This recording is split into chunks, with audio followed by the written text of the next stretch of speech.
Hiya, Benchmates. This is Beyond the Box Art, the official podcast of the International Plastic Modelers Society UK.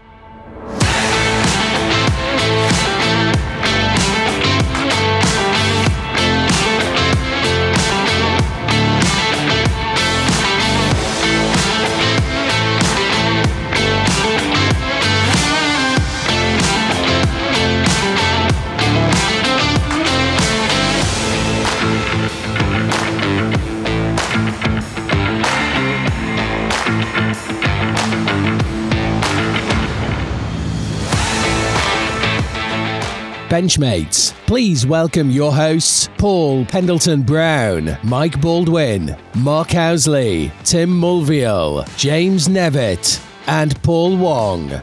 And we are joined this episode by Luke Flynn from the Mach Models-YouTube channel.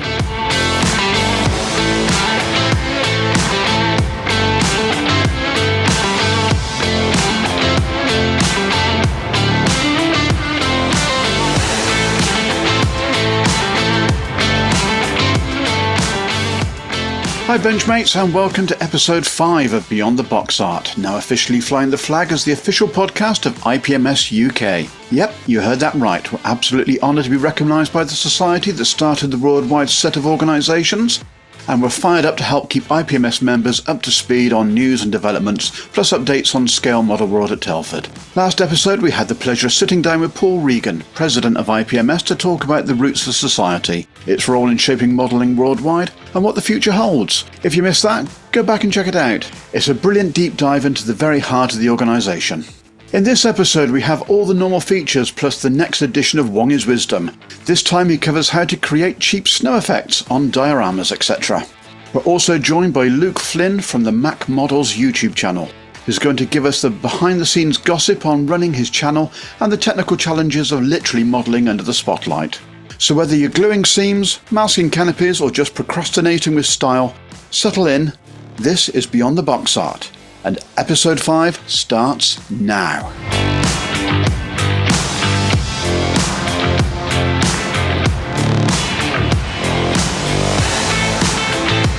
So let's get started with work in progress and what's on your bench. Wongy, Catamaran still in dry dock or Star Wars Bandai goodness on the bench?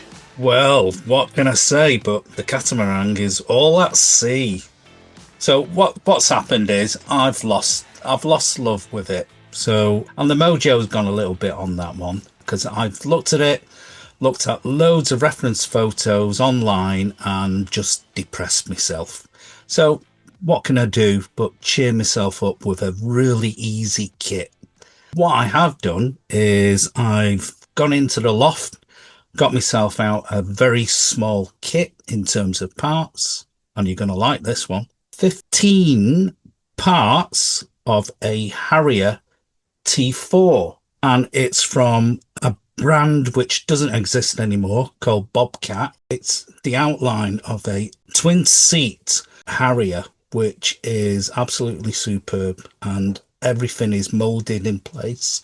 15 parts, as I said before, went together absolutely superbly, and a little bit of, bit of filler, but otherwise, no, it's good. The canopy's great. I showed Mark today, and even he was quite impressed. Very impressed with it, yep. There's that one, and in terms of other kit builds, obviously I had my snow speeder from the last episode. That's ready, masked up, ready to go to paint, and that's about it, really. Was that Harrier the original Hella one? It was, yes. I was going to say, I remember building that back in the day.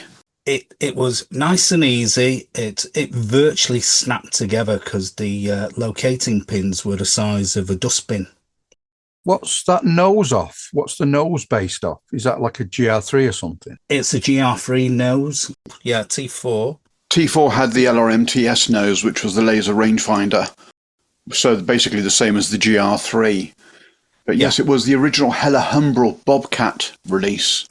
Superb back in 1983. Oh, there you go. A good year.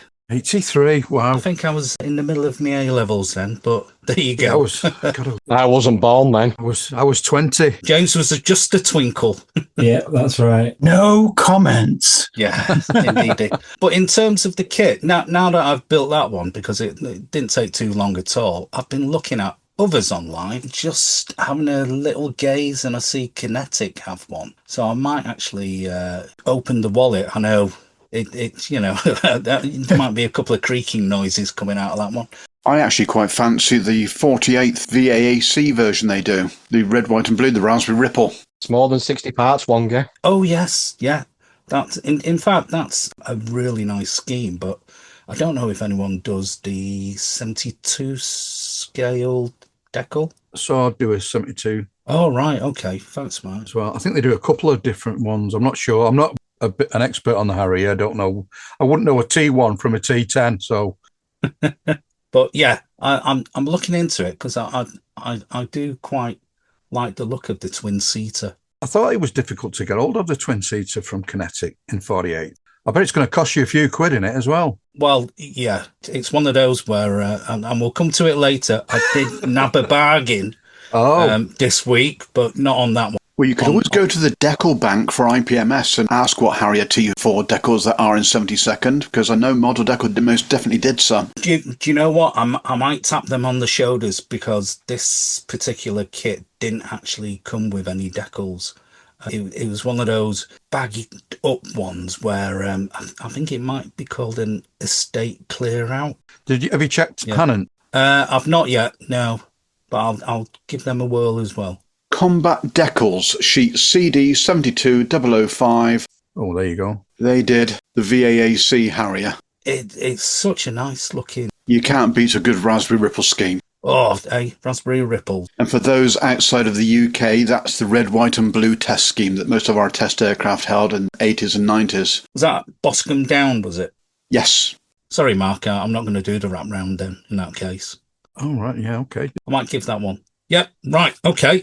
I'll let you off then. I'll have to re-listen to the podcast to find out which particular decal number it was. Don't repeat it. Not going to, don't worry. Not going to make it easy for you. Yeah, that's true. Got to get the viewer numbers up somehow. Buy another one. Yeah, so that's all that I've done this week. But yeah, things are moving on. In terms of the catamaran, just to let you know, I'm actually scratch building some sailors for it. Yachts persons. But it's one of those things where in scratch building figures in 125 scale, again, you just can't find anything on the market so precise as yachts persons at 125 scale. So I've got to scratch build my own, which involves. Are you converting these, or is it like, are you starting with an armature? And I'm starting with a piece of wire. And oh god, yeah, I know it's one way. And at that scale as well. Yeah, but you can get away with it though, can't you? Is there nothing 3D printing wise you could look at? Well, funny enough, I was going to tap you on the shoulders, Nevs, and say to you, anything on Shapeways? Nev to the rescue. Yeah, there could be. Even if, like I said to Mark, even if it's not in the right scale, you just either bring it down or bring it up. Yeah. It's usually easier to bring them down because, like, we were talking to John at the weekend and he finds it hard bringing things down. But a lot of the time when it comes to things like that, scaling down is actually easier. Oh, right. Okay. Yeah. Certainly I'll be keeping an eye out on it. It saves me a job or two. But otherwise, I did actually make my first little stick figure out of bits of fuse wire, and it didn't look good. One arm was bigger than the other one. Obviously, he's been in an accident, and one leg was longer than the other one. So I was thinking about fabricating a wooden leg for him. You can get I think this, if you said it's one, did you say it's 125? Yeah. Well, there's one 120 on eBay, and they're architects' figures. Oh, right. And you know, when you get architects that do all the model buildings and stuff, and they plonk little figures walking up and down the streets. Right. I've used them myself and converted them. You know, you chop an arm off one, a head off another, and that scale, like you say, you get away with an awful lot. Yeah, because when you go down to, one 120, one 125. There's nothing in it. It's less than millimeters, isn't it? Really? Yeah, definitely. But yeah, I'll and you get loads. You can literally get a bag full for a couple of quid. Oh, right. And they're all rip-offs of the Price. Is it Pricer? Pricer. The German, Pricer, the little German figures. So, and they're not that bad. Oh, right. Okay. Not that bad. I'll take a look at that. I could have like a couple picnicking on my yacht. Picnicking on a racing yacht. That makes perfect sense. Yeah. Put a park bench on it as well at the back. Yeah. On a racing, yeah. And what have you spent your money on?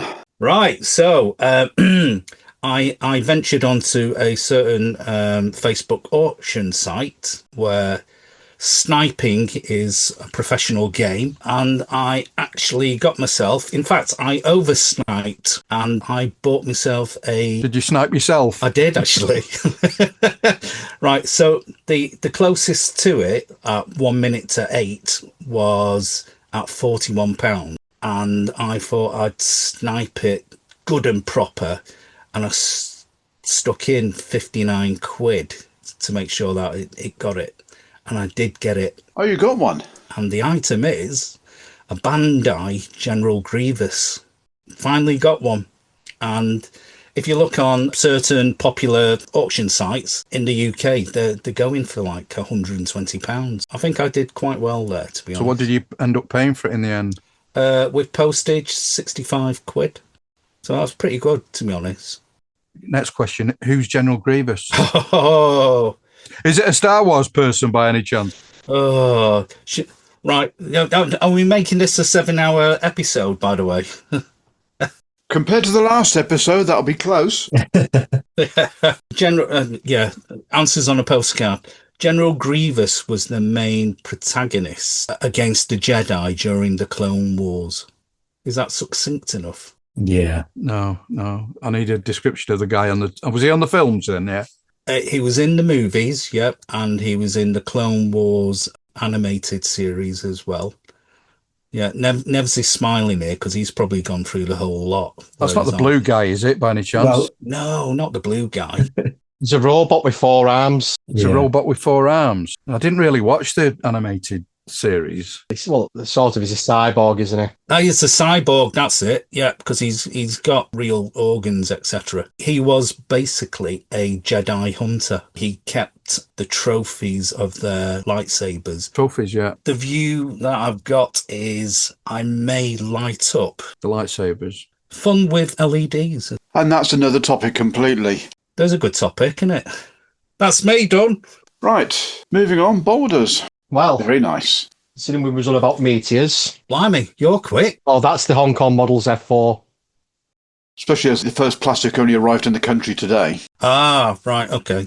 I've got loads of aftermarket bits. It's got resin undercarriage, photo etch. And I've got a set of Fion decals as well. And they're very hard to get hold of. You've not nicked mine, have you? No. I've only got set 1, which is number 1 Squadron and 54 Squadron. Or which one I've got? So Red Squadron's got like a red V that comes out and goes across. Is that plane going to be silver or is it a camo job? High speed silver. So it's, all silver. I'm going to have to do some riveting. Have you got a Rosie the Riveter? I have indeed. Oh, yeah, look at them. Oh, blimey. So I'm going to have to rivet because the detail to the 2 fuselage halves, because the gap's quite prolific, I'm going to have to sand it and then I'm going to have to carry the rivets back over. Thank God for dynamo tape. When did you start building that, Mike? Yesterday. Jesus. You did well. That took long at all. Yeah. And as you can see behind, you've had a tidy up. The man cave's been reorganised. It's very tidy. It won't last. Not like mine. So everything's gone out of the room and then one's up above the shelf. I was going to say, are you moving house looking at how clean that is? He's gone for the minimalist look. To be honest. Just lean to one side, Mike. Where's the Hurricane, the pride and joy of your collection? It needs to be rebuilt. What have you done? I didn't do anything. It was somebody else, but we won't go into that conversation. Yeah. Let's leave it there. Yeah, we've all been down that road. Yeah, we've all been down that road. I know where it is. It just needs to be glued back together and reassembled. Yeah, it's crash landed. It's had more than that. That Hurricane's been through a lot because it had a hot cup of coffee spilt over it when it was literally put on the table. Got swilled with a hot cup of coffee. Oh, that was Chopper, wasn't it? Straight all over. Unfortunately, that was the late Chopper. Put his coffee down and it just tipped. All I can say is thank God for VMS varnish because it saved its bacon. Ah, right, okay. What was it painted in? Enamels or No, acrylic. acrylics? All right. Stripped it off clean. That protected it from the coffee. Oh, right. That, when it goes off, is bomb-proof. And you can notice a difference when you're spraying with it, especially if you've got a sheen on it. When you go over with the matte or the satin, it just changes colour completely, especially on RAF fighters. Very, very, very good stuff. Okay. Have you made a decision on the intakes, if you're going to keep what was in the kit, or do you want to have a go with the ones I've got here? How can they get it so wrong? It looks like a meteor, but then obviously if you've got aficionados that obviously... I don't know. Are in this room. That they're in this room. It's a bit of a nightmare. Well, how bad is it? I didn't realise there was an issue until Paul mentioned that the intakes are wrong on it on the F4. And what correction is it, Paul? Whose is it? Is it? I've got a spare set of the Fisher model ones from Hall in the States. They're worth the weight in gold then, mate. Yeah, I know, but I'm willing to mic a set. But just as a quick update, Luke has sent me some photographs today, which unfortunately I'm not allowed to share. The first mouldings for the F8 have arrived in the country. Oh, cool, yeah. And literally, as we're recording this, Luke is sat at a bench making the first build. Oh, and how do they look? The mouldings that he sent me the photographs of look brilliant. Okay, so have you actually put your hand in your pocket? No, I've not spent a penny. You've been good. I have. I've been very, very, very, very good. It's the second episode on the run. I know. No, I'm building up the stash. Good point. You're bringing it to a survivable level. Yeah, well, where you'll outlast it as opposed to... You want to see what's got to go in the loft. Have you structurally reinforced your loft? I sort of got to after the incident with the Titanic came down and smacked me in the face. So how it came out, I do not know. But that's not going back in the loft. Sailed. I think it had actually hit the iceberg and sunk the way it came down. Started to go down. It's all these little figurines jumping off. But it's not that. It hit me right on the bridge of the nose and it just made me smart. The air was blue, is all I'm going to say. I said, as it looks like it's made your nose slightly bigger. Right, bit of a boink. The Concorde conversion. Tim, what have you been working on? Well, the Shelf of Doom has been more of a revolving door of doom. Furloughed Jaguar, still there. And I've been working on my Corsair A7, which is a Hobby Boss 172. And I've chosen the second scheme, which is a Greek Air Force. And I've gone with a dirty sort of finish. And what have you been spending your money on? Well, I've been spending my money. I've sniped again, like Mr. Wong there. Within a minute to go, I sniped 2 cars.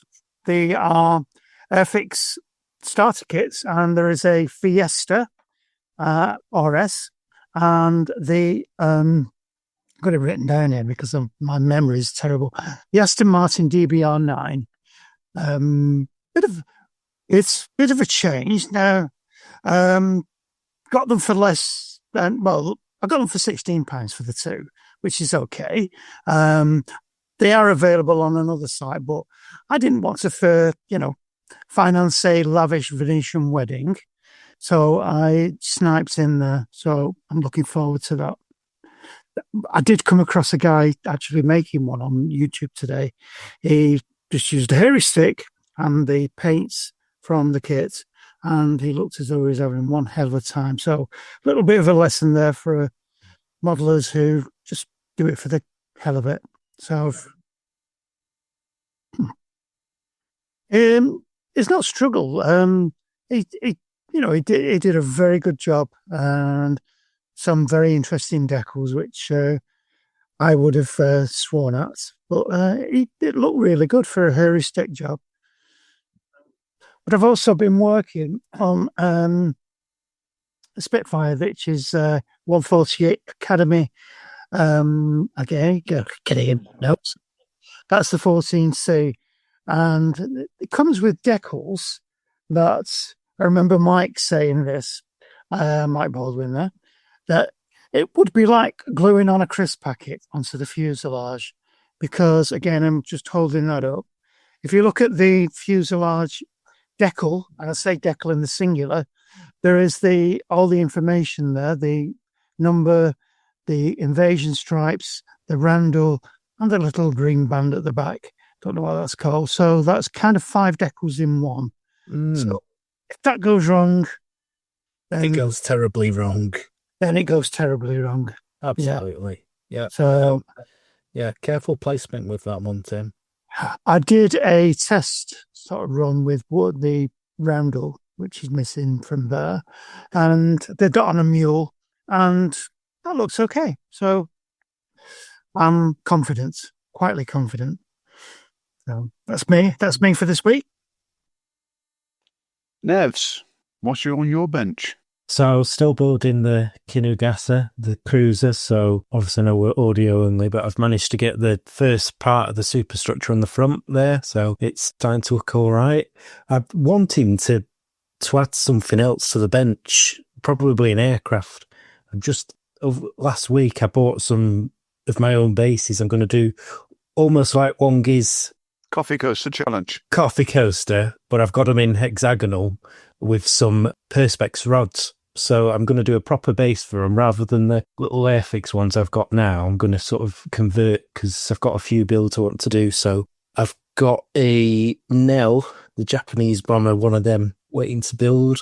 But like I said about the MiG paints, I don't know whether to hold off until I've got some accurate paints for it or a little Spitfire kit of some description. So something like that probably get built in the next week or so. And that combines with what you've been spending your money on as well, then. I've been doing a bit of 3D printing, so I've bought some files for Japanese infantry, Japanese paratroopers, which are really interesting. And then I'm looking for a couple of Academy aircraft carriers of the Enterprise in Yorktown. So Models for Sale but their website has crashed on them. So I was thinking, has the business gone in a flash? No, Vinny's definitely not gone. It's definitely not gone. No, but they've put a Facebook post. They've put a Facebook post up today saying we're having ongoing issues, and their emails down as well. So the people are panicking, but they've got the Enterprise in Yorktown cheaper than anyone else, I think, at the moment. And I've been wanting them for a while, so that's what I'm looking for. What scale is that one then? 700. So Academy have got 2. Full hull, obviously. Full hull with full hangar, because I like to do the hangar deck as well. So they've got the Enterprise in Yorktown. When they first brought it out, they said it's probably one of the most accurate depictions of it, because the Enterprise they said it's such a niche time. They did the Enterprise before the Yorktown. It's literally as it's on its way to Midway, so it is the Midway fit of the Enterprise. Ah, right. Whereas if you look at something like Tamita, theirs is, it's a bit of 41, it's got a bit of 42, it's got a bit of 45 in there. It's just like a zombie, like a Frankenstein model, whereas the one from Academy, it is literally for May and June of 1942. So it's quite precise and specific to an era and a month and a date, as opposed to, like you said, this Frankenstein kit coming through. I think a lot of ship models are, though, aren't they? Go with the years and stuff. Yeah, obviously the ones from Flyhawk, like we were talking about in the stash report for episode 4, they are trying to get a bit more specific. But like I say, with the Academy one, when it was on its way to Midway, it had part of the old, anti-aircraft suite with, the 1.1 inch guns, and then it had, the new Bofors and Orkans as well. So it's probably the right thing to do it for Midway, so I want to do that. And Yorktown is one of my favourites as well, so I want to get both. You need to do them on a seascape. Yeah. Funny enough, there's a really good podcast that tells you how to do it. I was going to ask you, because you're quite knowledgeable and I'm not, which was the US aircraft carrier was double built really quick. I think it was still being built as it was like 3 days or 4 days to turn it around and get it out. Yeah, construction guys still on it, and they were going to drop them off, weren't they? I want to say the Wasp. Was it the Wasp? I've got a funny feeling it was the Wasp, but I can be completely wrong on that one. The Yorktown, they span around in 2 to 3 days, but that was in terms of damage. So at Pearl it repairs because it limped all the way back from Coral Sea to Pearl Harbor. It was very neat. The Japanese thought they'd sunk it at Coral Sea. It was that badly damaged. Made it back, and Halsey said, I need it in 48 hours. So I don't know if it had crews still on it, but essentially they just put wooden planks over the massive holes in the deck. Oh, blimey. I think you might be on about the Intrepid, because the Intrepid was having its shakedown trials while it went out to sea, while they were going. While they're still doing it, yeah. While they were still doing it. For me, it's fascinating how in times of emergencies, how suddenly you can just knock these out of the park and really go for it. And then during more peaceful times, it's like manana, isn't it? It was like the freighters, the US Navy troop freighters, like the USS John Brown. They would be the Liberty class. They were being knocked out within days.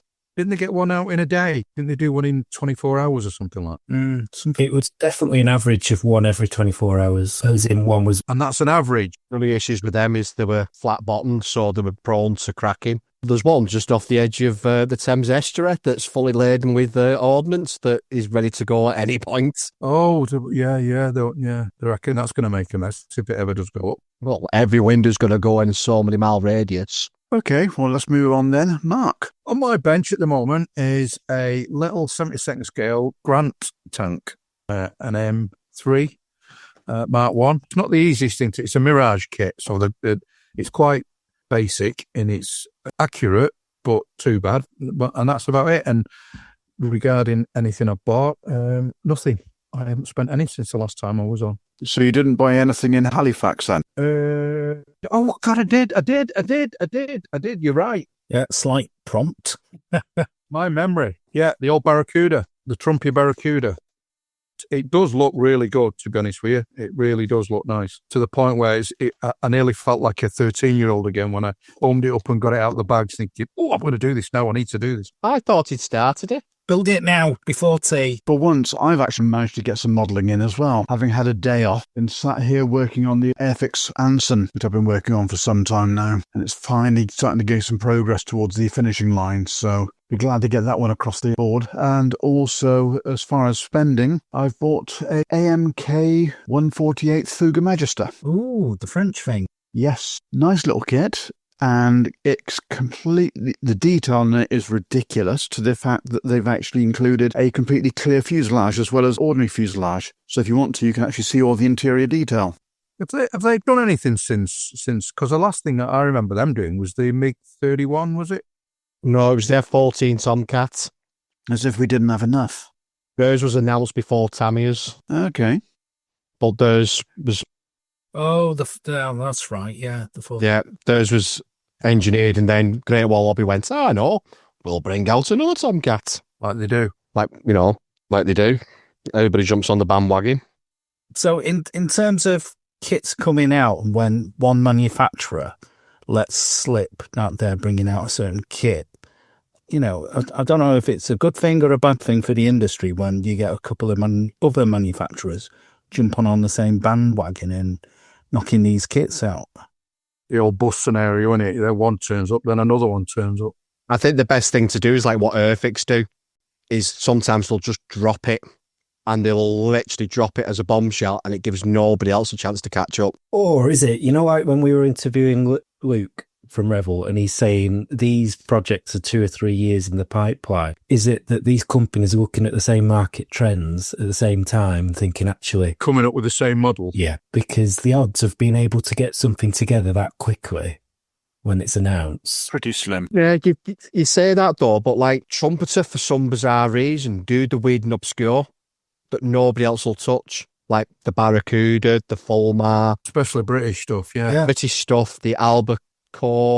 They've done, even though the tail is wrong on that. We will go into that. But like certain subjects are missing. Like I know Revell did the 48 GR4 because I'm looking at it, but it's not a great kit. It's a good kit, but it's not great. And I think that's another thing that seems to be missing is a new, because that tooling now is over 10 years old, and the tooling's not survived great. That was proven with the F3. They did one run of that and then did another run, and the tooling on that was just not good. Worn out. Yeah, worn out very quickly.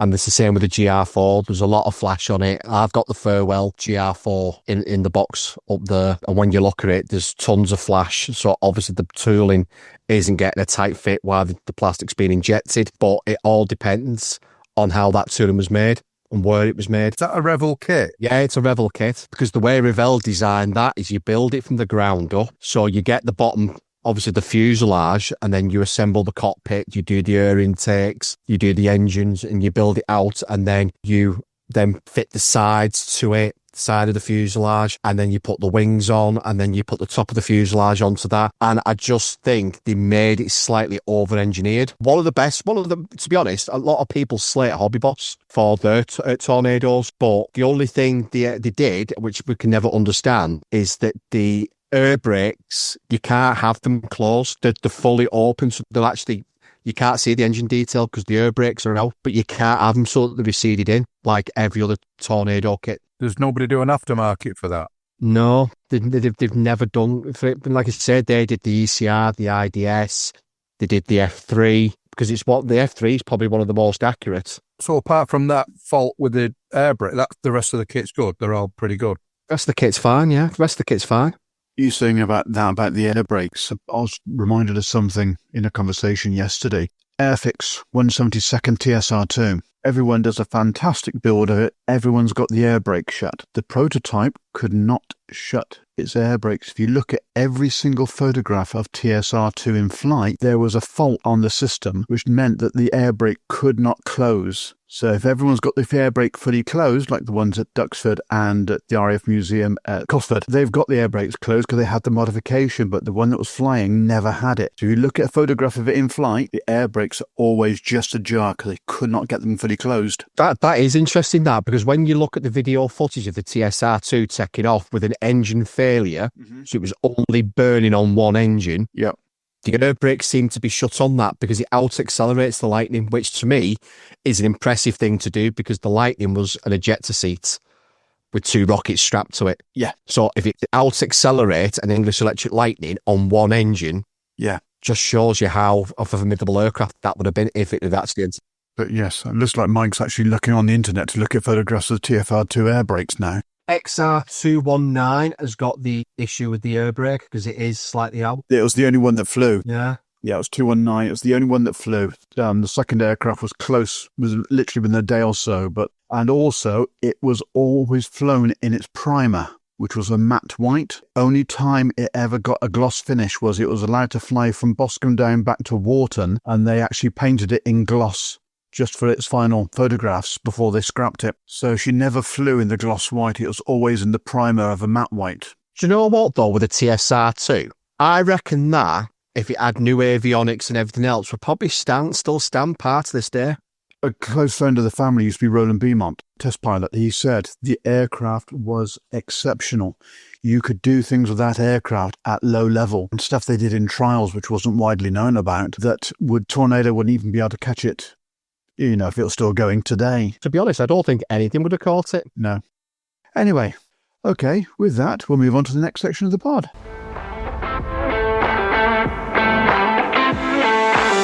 Please visit modelpodcast.com because finding great modelling shows shouldn't be harder than masking a canopy. One website with all the best pods.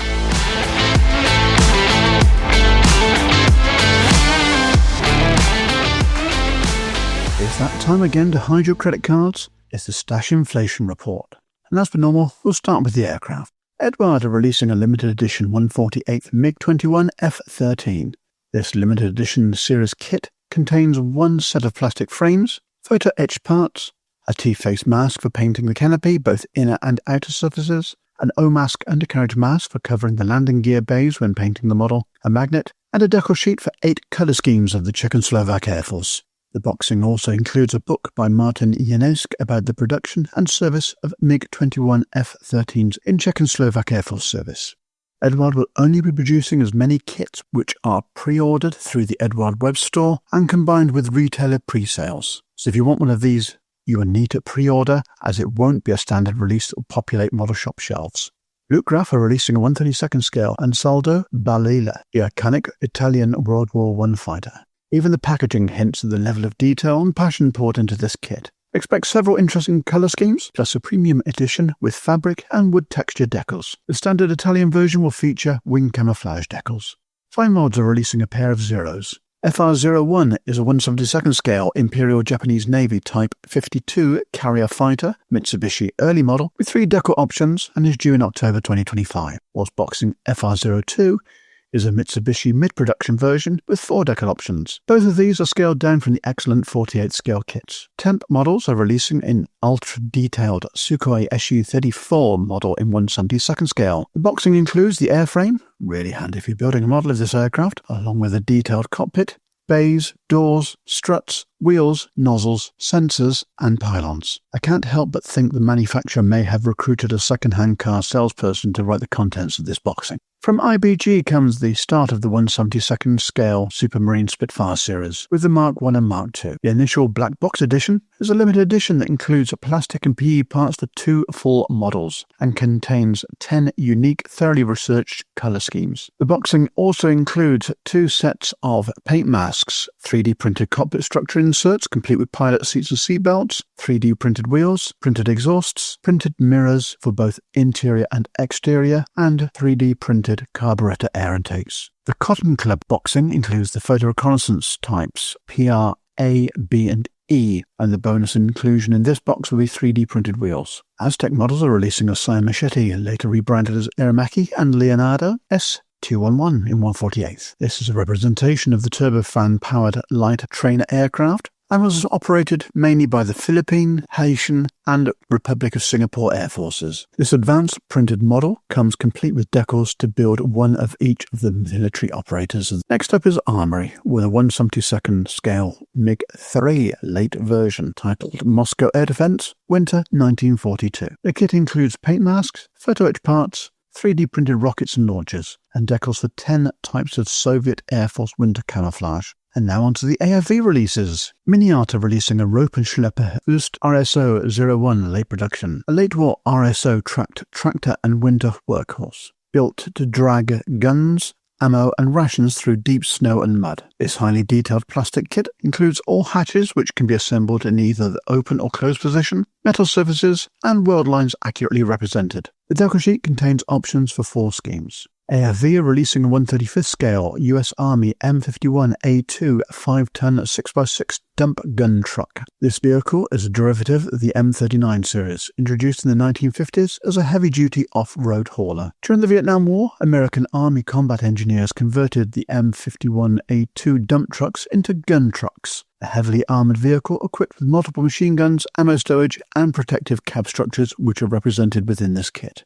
AFV Club are also releasing a US Army M1296 Stryker Dragoon Infantry Carrier Vehicle, ESA upgrade. This is a modernised version of the US Army Stryker 8x8 Infantry Fighting Vehicle, upgraded for an enhanced combat capability with Kongsberg MCT 30mm turret mounting the XM813 Bushmaster 2 autocannon. The kit includes an upgraded M44 Bushmaster 2 turret, an improved and enhanced situational awareness ESA system. The kit also includes new toored parts, including a stowage basket, spare tyre rack, fuel canisters, and water tub. Armory are releasing 2 completely new mould 1/72nd scale KRAZ 255B and 257B 12-ton cargo trucks. The kit will also include 3D printed parts. These vehicles were large off-road trucks produced in the Ukraine from 1967 to 1994. They're still widely used today both by the military and by civilian operators. The kit includes a detailed engine and drivetrain, and the cabin doors and cargo bed tailgate can be assembled in either the open or closed positions. The decal sheet includes 9 options, including Soviet, Polish, East German, Finnish, Hungarian, and Ukrainian army markings, as well as a United Nations scheme. The separate boxing also includes decals for 1 Soviet Army version and 9 civilian operators from Ukraine, Cambodia, Uzbekistan, Germany, Poland, and Moldova. And now on to Nevs with the nautical news. So we'll just dig straight in. Seed Hobby have announced a 1/350th scale US submarine chaser from World War II. This will be a complete with 3D printed kit, with markings for 4 boats, the PC-461, PC-464, PC2472 and the PC476. Sverna are releasing a 1:700 scale People's Liberation Army Navy Dongjiao 2 class spy ship. This will be available as both the standard kit and a deluxe version with 3 threads of PE parts as well as a 3D printed trinkets. Aoshima are re-releasing their 1:700 scale Imperial Japanese Navy Isokaze. It's one of their destroyers, this time with new side-moulded parts for the main turrets, anti-aircraft mounts, searchlights and cutters. Nautic Models have announced a 1:350th scale HMS Argonaut. This is the Leander class frigate in its Falklands War configuration. It looks like this will be a 3D printed kit with a possibility of a 1:200th scale release somewhere down the line. And then lastly, but certainly not least, Verifier are making a splash once again by announcing the 1:350th scale Japanese Super Yamato class battleship Key.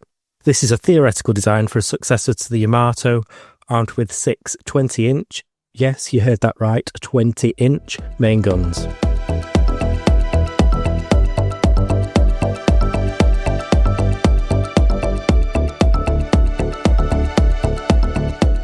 It's time for the IPMS UK Dispatches. All the latest news and updates for the Society with Mark Sanderson, Publicity Officer, IPMS.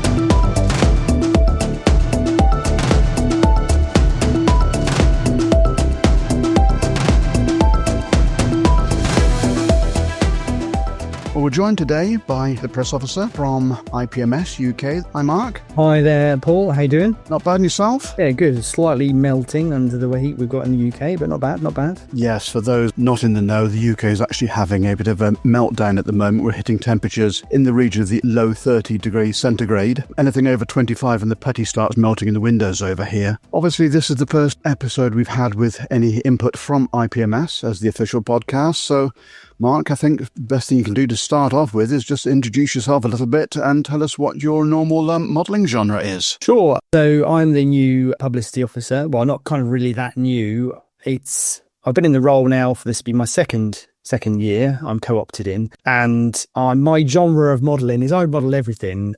With, as I think everybody has done, I started off as a child with my dad with Spitfires and Lancasters and stuff like that.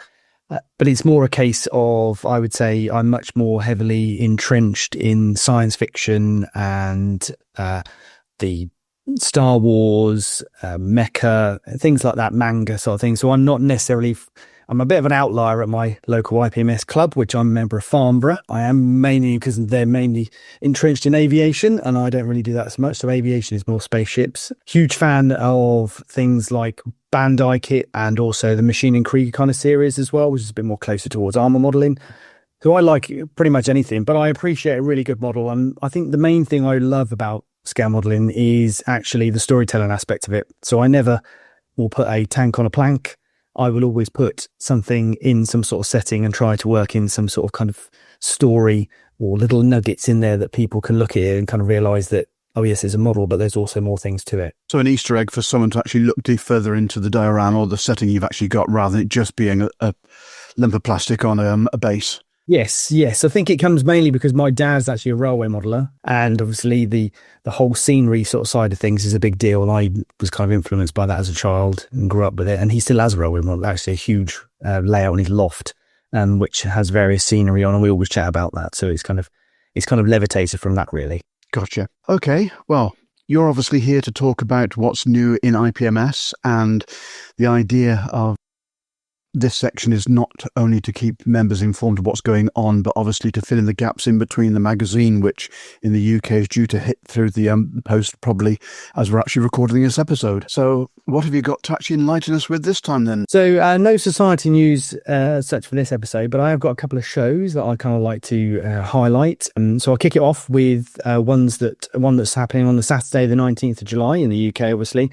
It's East Kent Scale Modelers Show, run by the East Kent Modelers IPMS branch, and it's located at the RAF Manston History Museum. I don't know if I pronounced that correctly. Yes. In Ramsgate. It's an event they hold twice a year.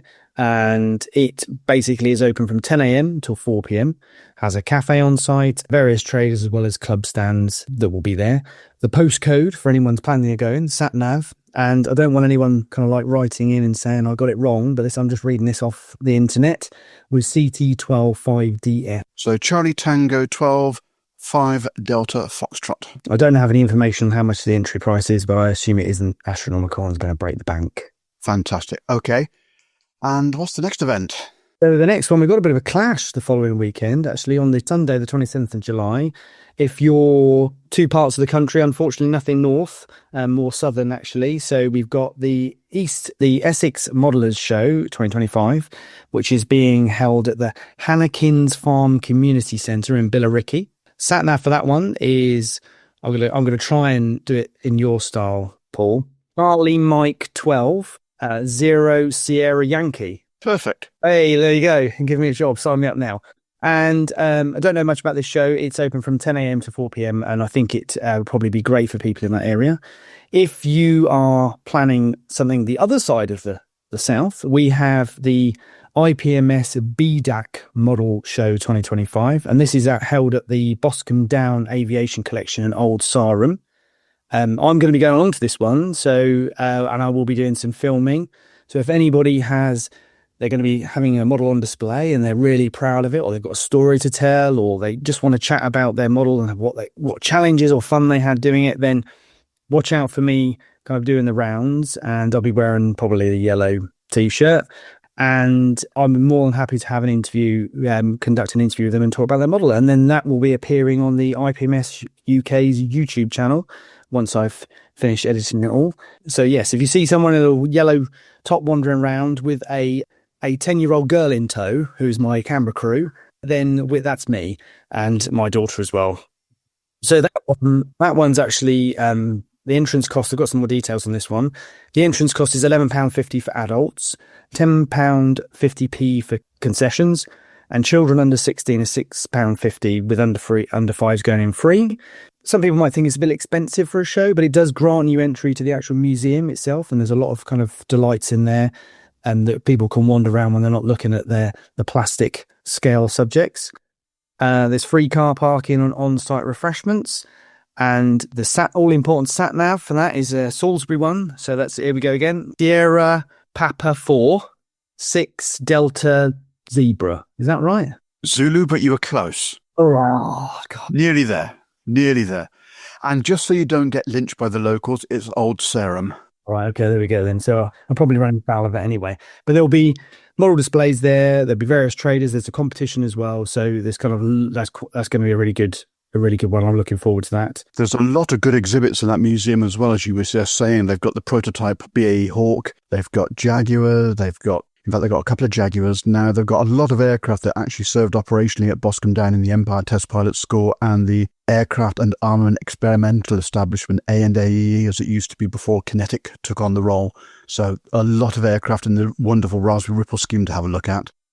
Yeah, it's very much is crammed in. I'm quite interested. I've never been to the show there. I've been to the actual museum, and I think I had to watch out for a few pointy parts on some of the aircraft. Hopefully they'll be putting some nice yellow bits on so you don't take your eye out, but it's definitely chocked in there. So anyone that's really interested, and also great for somebody who wants to get up close and personal with something they can't necessarily find those pictures on the internet.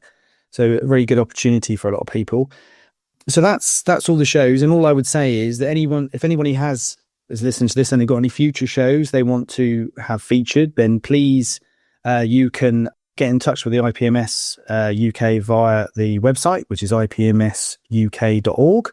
And we'll be more than happy there's a form there you can fill in to submit your event, and then it gets put onto the website. And anybody who's looking for an event, who's got a board weekend or wants something, they can go to ipmsuk.org/events. And that's where all the latest information is held, along with opening times, various postcodes, etc., etc. Okay, well, in addition to that, if you go to our website, which is beyondtheboxart.com, there is a page for events, and each national IPMS organisation that we can find an active link to. And there's show pages listed on all of those. So international events are listed on our site, so you can actually find out what's going on around the rest of the world. And obviously the other biggie that's coming up very shortly is the IPMS USA National Convention, which is being held at their Hampton Roads Convention Centre, which is at 1610 Coliseum Drive, Hampton, Virginia, 23666 in the United States. Obviously, there's going to be a lot of content going out of that show over the next couple of weeks in the build-up and obviously post-show as well, so keep an eye on that. Mark, thank you very much for popping on, and we'll be speaking to you again in the very near future, and let's get those events rolling in for what's both in the UK and for overseas as well. Yes, thank you very much. Hi, I'm John Colasante from Matters of Scale, and you're listening to Beyond the Box Art. Rivet Counters Minute, brought to you by Matters of Scale. Today on Rivet Counters Minute, we're spotlighting the PB4Y2 Privateer, the Navy's stretched-out single-tail cousin of the B-24, with 12 50-cal machine guns. From the chin turret to that fierce tail stinger, this bird was bristling with firepower. But don't be fooled, its extended fuselage made it a real diva during crosswind landings. Modeling one, if you're tackling the Costa PB4Y2 conversion, mattersofscale.com has you covered with a precision-engineered engine and cowl set made just for it. No shortcuts, no filler, just true rivet counting accuracy. Visit mattersofscale.com, where precision meets obsession.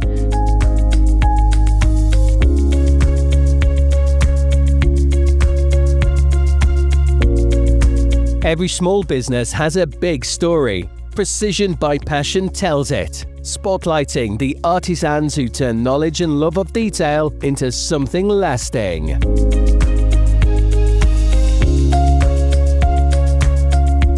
Today, we're thrilled to be joined by Kevin Footer, the driving force behind KLP Publishing, an independent Australian digital publisher that's become a go-to name for scale modelers wanting in-depth, step-by-step build guides and super detailed reference material. Kevin's background is a fascinating blend of lifelong scale modelling passion and professional experience in publishing, IT and music. That unique mix helped him spot a gap in the market: high-quality, downloadable modelling books that are living documents, updated over time, packaged with bonus content, and accessible worldwide with a click. From collaborating with some of the world's best modelers to creating rich, interactive ebooks that elevate not just the final result, but the journey of building. Kevin's work with KLP is redefining what a modelling reference can be in the digital age. So whether you're a rivet counter or a seatbelt slapper, if you've ever wanted to see a build broken down in forensic detail or wondered how to approach that daunting large-scale kit, Kevin's your man. Let's open the cover and get into it. Kevin, welcome to Precision by Passion. Thank you very much. Appreciate you guys having me on. Yeah, you're very welcome. Let's kick off with what inspired you to start KLP Publishing, and why did you choose digital books specifically for the modelling community rather than the more conventional paper format? Well, these are actually long answers to short questions, so let's see how we go. The inspiration for starting any kind of a hobby business at all really came about because I was super frustrated with my day job. I really wanted to do something vocationally that involved something I was passionate about. I don't think there's anybody who's ever been in the hobby for more than 10 minutes that didn't become passionate about it.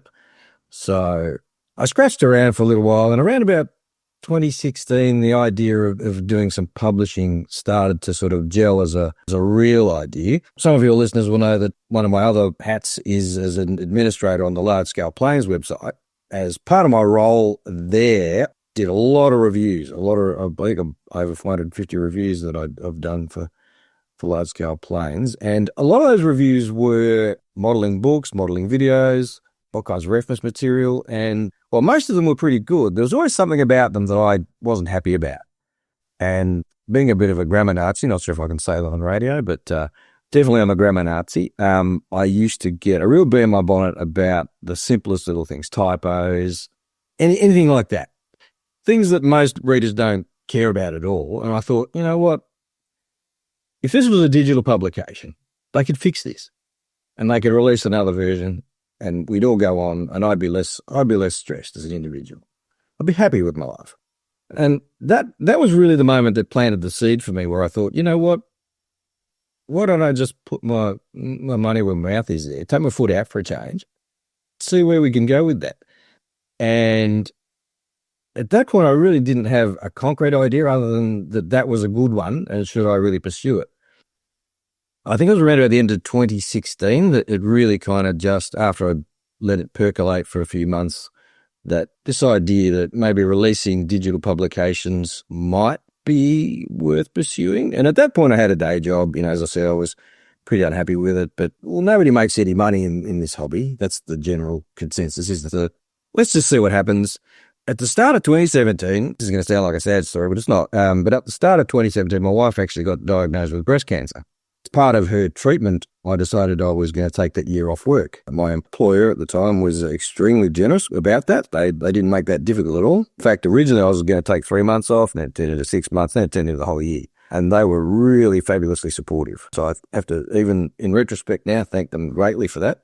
But it was really that year off where I was sort of taking care of family business and didn't have a day job to worry about, that I was able to really kind of put pen to paper, develop a business plan, develop a business model, and I think I kicked off the business formally by registering it in March of 2017, and then the first title came out in, I want to say June. But, to answer your question more directly, the inspiration really was about, well, if I can sit here and read a lot of titles and complain about, things that need updating, why don't I develop a product where that's not a problem, where that's not an issue? And originally, the whole idea that I publish updates to these publications, originally it wasn't supposed to be a big thing. It wasn't supposed to be a major part of what I was doing. But over the sort of 8 years that I've been doing this, it's turned into quite a cornerstone thing, where it's almost something that defines the business now, in a way. So if we take last year, for example, I released 9 new titles, which is a bit of a record. But at the same time, I might double that in terms of the number of updates that I do. So I might take 9 updates for other books as well, sometimes more. Whereas originally I was smug enough to think, well, I can fix typos, but hey, I don't make any. So it's never going to happen. Well, that's just stupid. In publishing, we call that Murphy's Law, the idea that typos are inevitable. I really thought, look, the possibility of producing updates to books is there, but it isn't really going to happen very much. Well, that's completely turned on its head, and I probably spend more time updating books than I do making new ones, to be honest. Brownie, you'd know yourself. You've seen some of them. Sometimes they are just simply fixing a typo, and I release an update. And sometimes an update for a book will come with 20 new pages of a new walk-around that's been sent to me or something. So, the content isn't just, oh, hang on, there's an apostrophe out of place. It can be a complete revision. You've obviously built a reputation for ultra-detailed titles. When was the light bulb moment that you realised there was a real demand for this format? Probably about 2 years in, because honestly, it didn't take off greatly at first. The first title that I released ever, which was a title called Building Bricks Sabre, was a title by Eric Galliers, who actually built a CAC Sabre based on an aircraft that an Australian pilot flew, and he met the pilot and gave him the model and did all that stuff. And so the book also includes a lot of anecdotes from the pilot himself about his time flying the plane and things like that. So it's really good. But in hindsight, I'm not embarrassed to say that it took over a year to sell 100 copies of that book. It didn't take off at all. It's really only since the catalogue has built up to, nearly 40 titles now that, word of mouth, the whole sort of viral thing, people such as yourself talking about it online, just the word getting around that, yeah, they might be ebooks and they might not be, I've had people say, but they're not real books. Well, I think they are. Agreed. Well, the content and number of pages you've got versus the amount you actually pay the title, which in my opinion is too low, but I'll probably get lynched for saying that. The value for money proposition is undeniable. And, I've been told many times that they're too cheap. They're priced that way very deliberately because after my first experience with the first book, and it was well received. I mean, I get very little negative feedback about books themselves, but I do get a lot of feedback saying, well, if only they were printed books, if only you did, physical copies, if only they were real books, in air quotes. Referring back to your early question about, what motivated me to do this, a lot of it was about the fact that I'd taken on board a lot of what I'd seen with other publications and modelling guides and books and things, and I did take on board a lot of the things that I liked and a lot of the things I didn't like about those publications.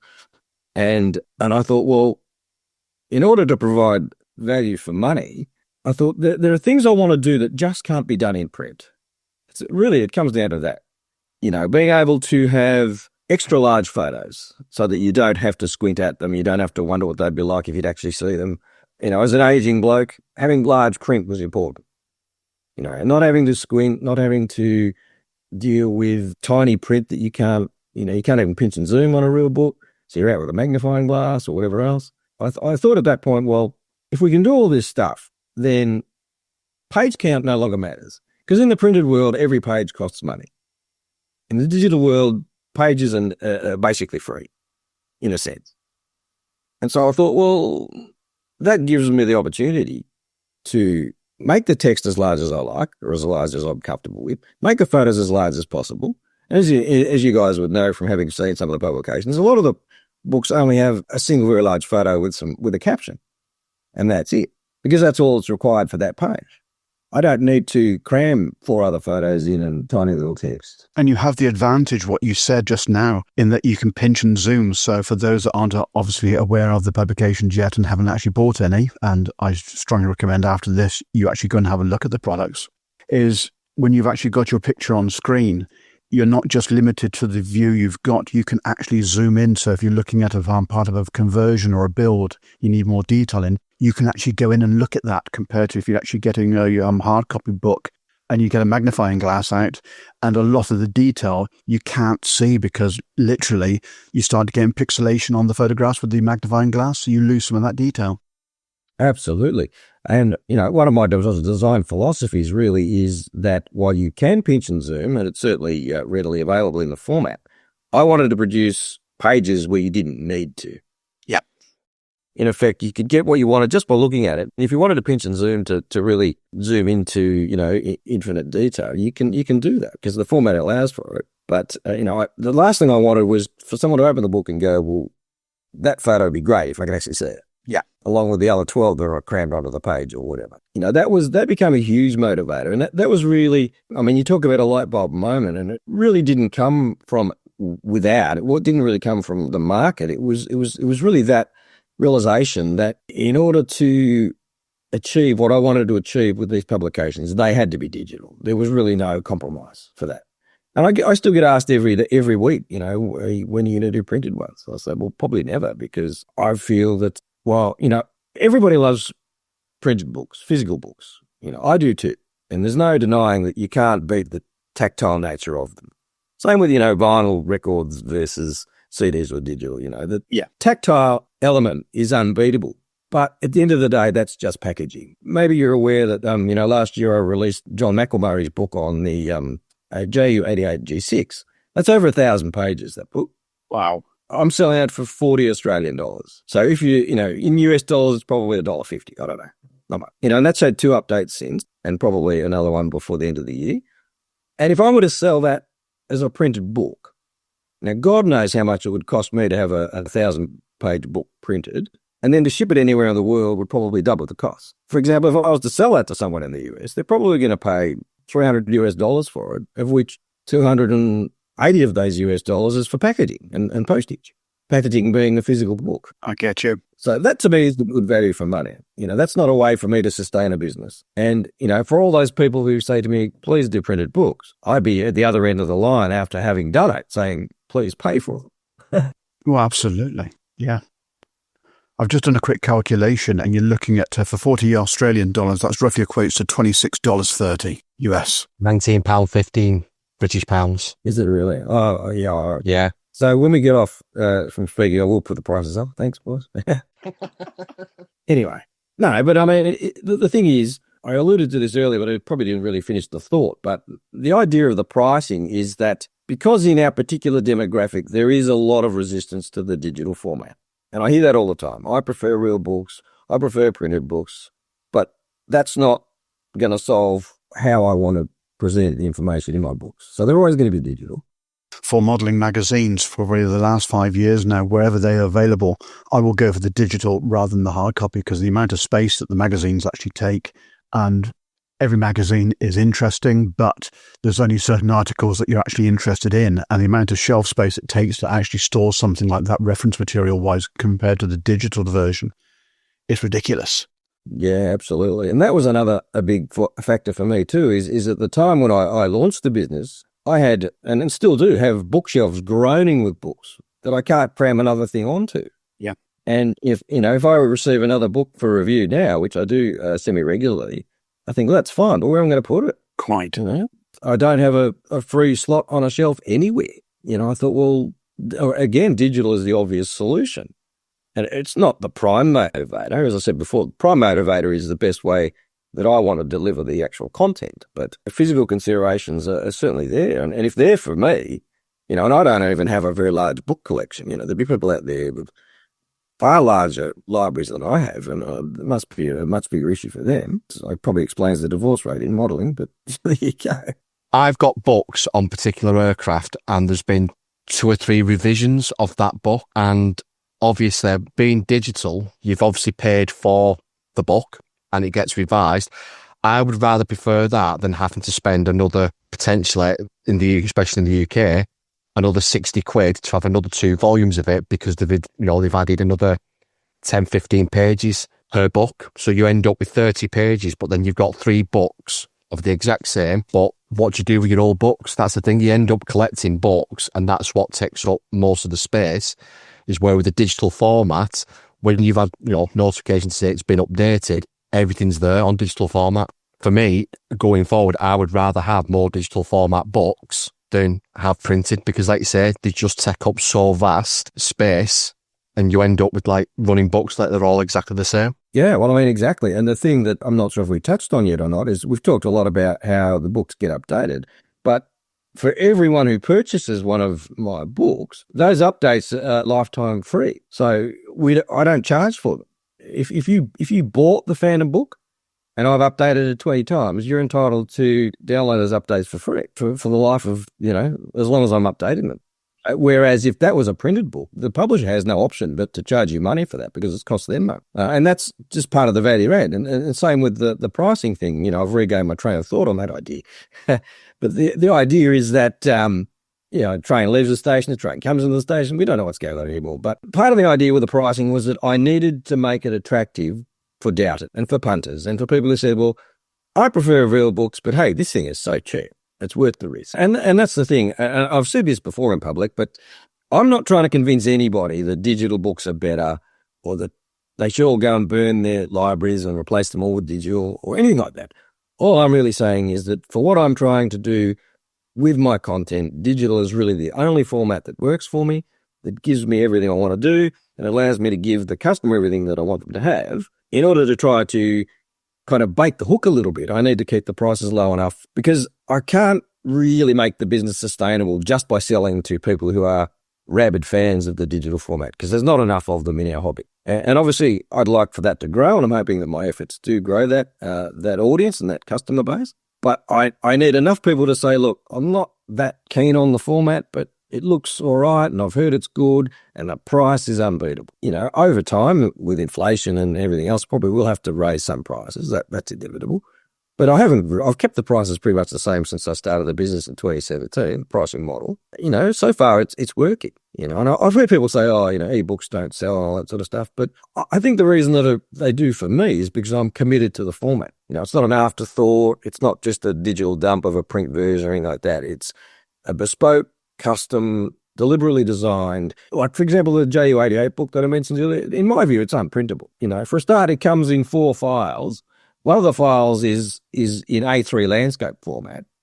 So as a printed book, it would have to be a separate volume anyway. 80-odd pages, I think, of A3 landscape scale plans and drawings. Separate volume to the main book itself. So the entire package is closer to 1,200 pages, actually. Well, that brings me on to what I was going to say is, like, can you walk us through the process of developing a KLP book? From the initial idea to the final digital download? Most of the ideas for the content are actually opportunistic, I'll say, because as I said earlier, my role as administrator of large scale planes gives me access to a lot of the builds there. And one of the nice things is I can watch a build develop, watch the model come to fruition. I can then approach the builder afterwards and say, look, I think this is an amazing project. It would make a great book. How do you feel about that? 99 times out of 100, they're really keen on that idea because for them, it's a chance to get published and have their name put out a little bit more widely. Almost all of my authors are hobbyists. They're not professional modelers. So if they get any money from the endeavour, then, that's all bonus. Might pay for the next few kits or whatever. And then I get the ability to say, well, I can see the build already done and whether or not the photos are good enough, whether or not the build is good enough, whether or not there's enough written material to make a book. It's kind of all there in front of me. And then all I do, well, when I say all I do, it's quite a lot of work, but then I do all the editorial stuff of processing the photos and editing the text and doing all the layout. So a lot of stuff comes from that particular avenue. And in my view, that actually provides a superior product because sometimes when people send me stuff unsolicited or perhaps it is solicited but I haven't seen it before, the quality isn't always what I was expecting when I receive it. And sometimes you think, oh, you know what, those photos aren't that good and I can't really work with them or there's not enough text and explanation. Because as you guys would know, having seen them, they're not magazine articles. They're in-depth. They're highly detailed. There's a lot of photos, a lot of text, and that was one of my other motivations for doing these is I wanted to present to people something that went above and beyond what you do get in a magazine article. And that's no disrespect for magazines. They do a great job and I read them myself, but I wanted something that was way beyond that in scope. And then sometimes what I receive from potential authors is a magazine article. And that kind of isn't really what I'm trying to do. Something that if I turned it out, turned it into something would be a 26-page book instead of 126 pages. And so I'm not kind of really interested in being in that magazine article space. So having the ability to see these builds unfold online and make judgments about them and assessments about them, and then take them and turn them into something completely different really works well for what I'm trying to do. You'd think that, well, people would say, well, it's already online. Why would I pay money for it? But in actual fact, I've had customers thank me for actually turning, an 80-page rambling build thread with lots of white noise into a coherent, cohesive, well-edited document that they're happy to pay, $15 for or whatever. Yeah. So I find that, that works really well. In other cases, for example, with Jeff Coughlin's Phantom books that you guys are such fans of, he came to me with that idea. I think he'd actually approached several traditional publishers and they all turned him down and, just said it was sort of too much. And for me, there is no too much. There's no such thing as too much. No, because obviously, yeah. You've hit on a very interesting point that the number of pages and the content, a lot of books will actually cut out a lot of the interesting information for the fact they just don't think the page count is worth commercially what is actually being produced. But from the modeler's side of view and from reference, it's absolutely key. Well, exactly, because, unfortunately, for every page that you add to a physical book, you've really got to add 2 pages because you need facing pages. So every page means 2 pages. And, it all ends up costing quite a bit of money. And they're more to produce, ship, et cetera, et cetera. And as I said earlier, a page for me is virtually free. And I don't even need to worry about having even numbers of pages like you do in a physical. I can have 831, which doesn't work at all for a printed book. Some people's OCD would go off the scale with that. Oh, God, yes, absolutely. Well, sorry about that, but this is why in physical books sometimes you'll come to a blank page and it'll have a little note saying this page is left intentionally blank. It's only to balance out the page count so that there's an even number. Yeah. All of that stuff goes out the window for me. I don't, I literally make no concession to printability with my books. They are printable, and I've had customers actually take them to a professional print shop and have them printed out and hardbound, and they look actually quite amazing. But it's very expensive to do.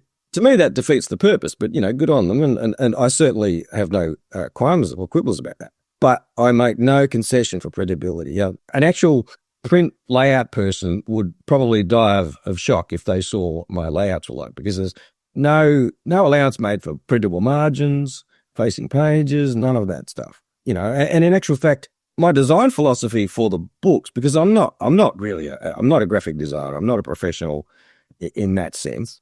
So I try to work with what I know and what I know I can do, which is make things functionally attractive, I guess, is how I would put it. And so I treat every page as its own entity.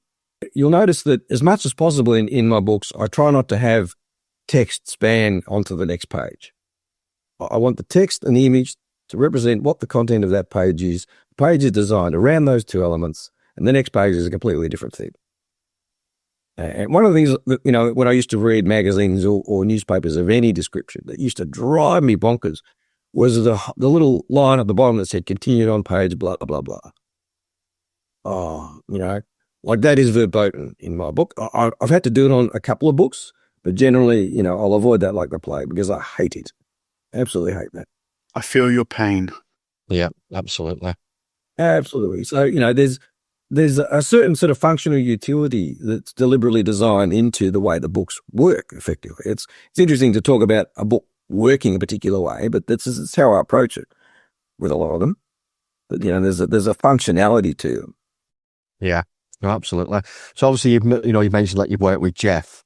Obviously, you collaborate with other well-known modelers. How would you choose who to work with? And in your opinion, what makes a great modelling author?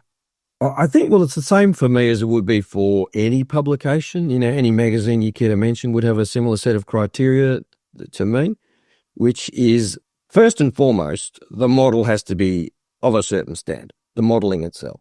And for me, probably less so the finished model than the modelling itself is important to me, because I'm not making coffee table publications that have lots of pretty models in them. I want them to be build guides that help people build their models. And I don't mind if the model at the end has some problems, as long as the process of documenting that has learning and teaching moments for a reader. Yeah, no. Does it make sense? Yeah, absolutely. So the model can be a complete failure at the end, as long as there was lots to learn along the way. But it helps also if the model was a success, and that's generally what I will lead into. But the modelling itself has to be of a certain standard.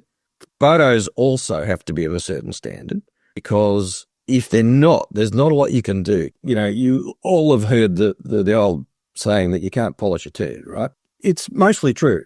That there are certain things you can do, but above having AI kind of rewrite your file so it's not even the same thing anymore, if the photo isn't very good, then I can't work with it, really. And there are different levels of not very good. And the obvious ones are, blurry photos, stuff that's out of focus, stuff that doesn't clearly show, what you're trying to show, but also stuff that's on really cluttered workbenches or with really cluttered backgrounds. They don't help at all, because they're basically not very attractive photos, and they also are hard to see what's going on with the mod. So not always. I mean, some of my authors do take workbench photos, and they're mostly fine as long as they're not littered with other stuff that isn't the model. And ironically, the text is probably the least important part, because that's where I can polish a turd, and that's the job of an editor. I did study editing and publishing at university, so I do have some kind of training in that area. So it's not kind of, I'm not feeling way in the dark with that. I do know what I'm doing, more or less. So if you give me really good quality photos of really good quality modelling and some text that needs a lot of work, I'm probably still pretty happy. Where it can be a problem is if people haven't written very much at all and there's really just not enough to work with. But again, if the photos are good, the modelling is good, I can go back to the author and say, look, can we just work on this a bit? But if the photos are already dodgy and the modelling isn't really great, generally that's just not going to work. I think, as you said, Mike, what makes a good author, I think it's just the ability to not let their egos get in the way of the process. Because they'll have an idea in their mind that their model is pretty good and that they've done a great job. And if I come back to them and say, well, yeah, that's all good, but you haven't described how you did this, and that bit doesn't have enough detail, and the last thing you need from an author is for them to get their backs up about that. So, and honestly, most people don't. And most of my authors are fantastic to work with. Most. So who are the ones that you can't work with then? Well, there's a reason I've never published my own stuff. Not really. It's probably no surprise to anybody listening that I like to do things a little bit differently. The whole business is founded on doing things differently. And, I don't tend to jump on trends. I don't tend to sort of say, I've got to get, there's a brand new kit out that's going to be really popular. I really need to get something out about that. It kind of doesn't interest me very much. I just really want good modelling. And if there's a lot of teachable moments in the content, it doesn't matter what the kit is really, in my opinion. Do you know what I mean? Tutorial in one of my books about how to do rigging, and there is in a couple of the books. Then it doesn't matter what biplane you're building, you'll get something out of that tutorial. It doesn't matter that you're not building that exact model. Same with, the airbrushing stuff and all of it, really. So for me, it's about just giving the highest quality content and not worrying terribly much about, the specific kit so, it's a long-winded way of saying not really, Mike. Does that make sense? Are there any kits or modelling subjects that you're dying to publish a book on but haven't yet? I'm a World War II guy, aircraft guy, and I think if I had my way, I would probably like to make sure that what I publish isn't too biased in that direction. Does that make sense? Like, I don't want to feed my own biases too much to the detriment of a larger audience who doesn't care as much. And hence, when Jeff came to me, with this idea about doing a Phantom trilogy, I was rapt because honestly, I don't know or care all that much about Phantoms myself, but I know it's a hugely popular subject. And I knew Jeff would do it justice. And he was pretty convinced that he could not only do it justice, but he could bring some new things to the table about it that, that other publishers, he couldn't get their interest because of the scope of it, really. Even as digital publications, we had to do 3 volumes. There's more stuff coming from Jeff down the pipe too, so, look out for those things. Can you give us a bit of a taste of what's coming? No. Oh. Well, the reason I don't like to is because no project is done until it's done, until it's in the hat. And I've been bitten before by making prognostications about titles that disappeared up their own rhetoric and never to be seen again. So it's better that I just sort of play my cards close to my chest, and when they're an actual thing, then they become an actual thing, and they're not just, because up until then they're just vaporware, and they may or may not actually come to fruition. And I need to defer also to Jeff, who probably doesn't want me blabbing. Okay. So, Kevin, how do you see the modelling book market evolving, especially with YouTube, Patreon, and other formats vying for attention? I think that the specialist print market across the board is under a lot of pressure, and increasingly so these days. And I'm not just talking about modelling stuff. Anybody who releases specialty stuff that isn't aimed at the mass market is going to struggle into the future, as the audience recedes and as costs continue to go up. And I think that's really going to put a lot of pressure on the viability of specialty publication. And, it'll get to a point where at least you're doing children's books, there'll be no money in it for anybody. Now, fiction is a little bit different because fiction is quite cheap to produce. But photo-heavy stuff is not. Big, glossy, hardbound things, they're expensive. And increasingly so. And I think that the first thing that will happen is that the physical products will, let's say, cheaper. And by that I mean, when you pick them up, they will feel cheaper. The paper will be thinner. It'll be less glossy. They'll try to produce the product to a falling price, and it'll effectively become a race to the bottom, so to speak. So I think that page counts will then drop, and then you're getting less for your money. I don't mean to be a doom and gloom merchant about that. I'm certainly not trying to kill the market in front of me so that I can have it all myself. That's what that's about. This is just literally my truthful take on how I see it going. And I think a lot of specialty publications will be under the same pressure. I think modelling magazines will be the first to probably go by the wayside, honestly. At least in physical format. I think those who can make a successful at the digital will keep going, but I think it'll become untenable and unviable to keep producing printed copies and selling them in enough quantity to make any money, or to make a sustainable business. So and that'll be a shame. Like I'm not voting for that at all, but I think that's the reality.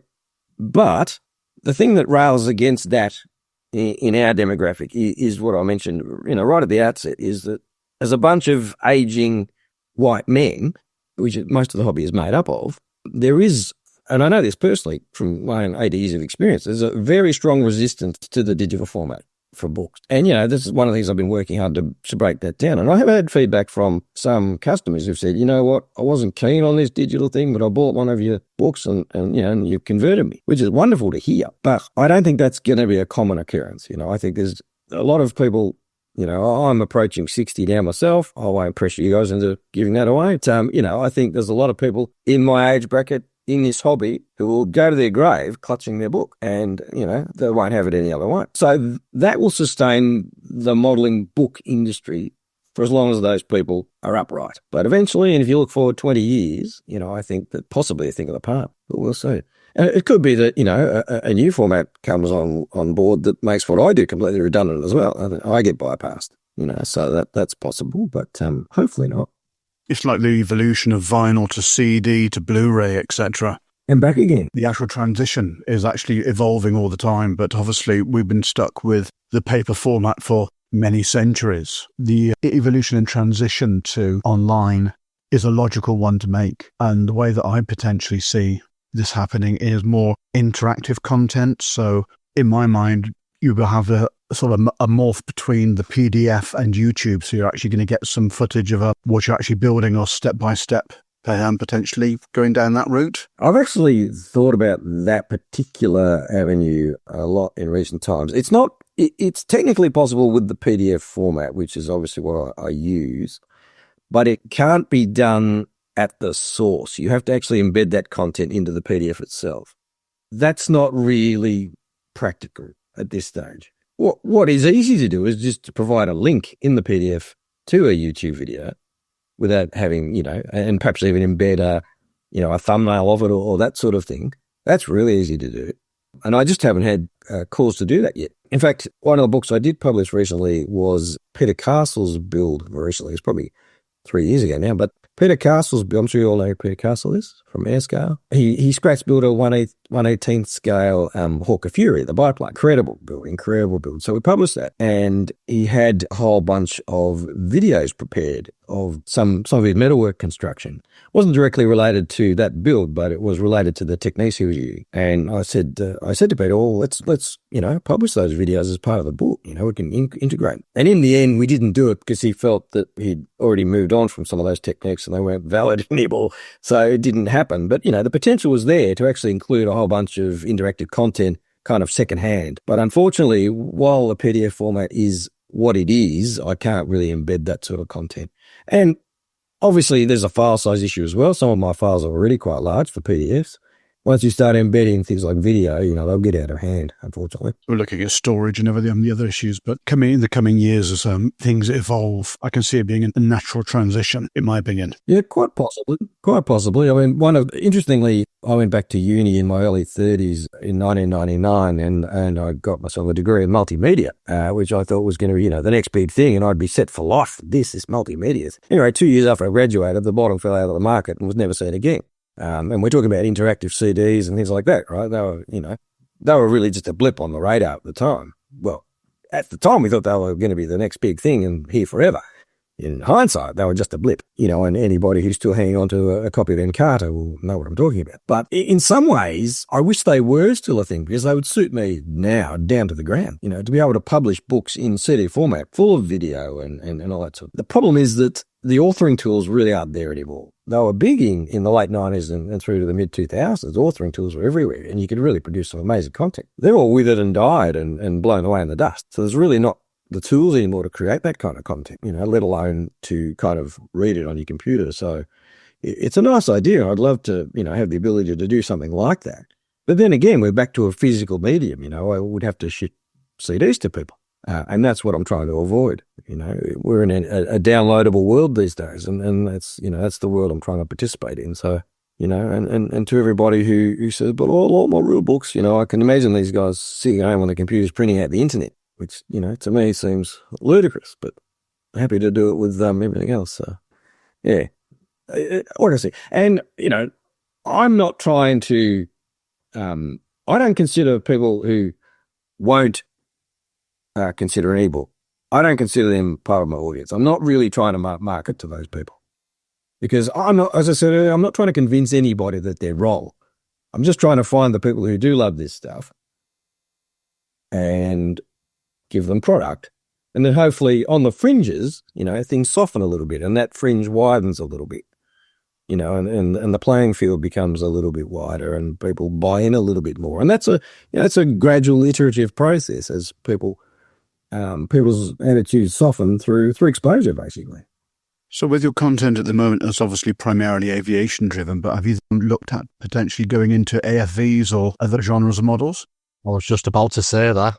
Look, I have published, probably wouldn't have seen it. There is a book on sci-fi and fantasy models that I published a few years ago. That's got 8 builds in it. And that book is by Jason Garras, who's now one of the associate editors at Fine Scale Modeler. And, that was a punt on my part, on both our parts really, to sort of push away a little bit from just the aircraft and into a different genre. And unfortunately, it didn't work. It didn't work at all. It sold a few copies, but basically, it's probably my poorest selling title so far, sadly, because I think it's a great book. And I think they're all great books. I love them much. But that one in particular just didn't hit a market at all. I think it was a complete miss with my usual audience, which is aircraft modelers. It was, myself as a publisher, was outside the mind space of people who were into that kind of thing. The sci-fi and fantasy modelers just weren't looking in my direction. And so, it sort of landed between those two things and didn't go anywhere. That tempered my enthusiasm a little bit for going outside my wheelhouse. I haven't ruled it out, but I am very, very comfortable with aircraft content in terms of, the editorial stuff. Do you know what I mean? Like I can look at an aircraft model and understand it, but I can't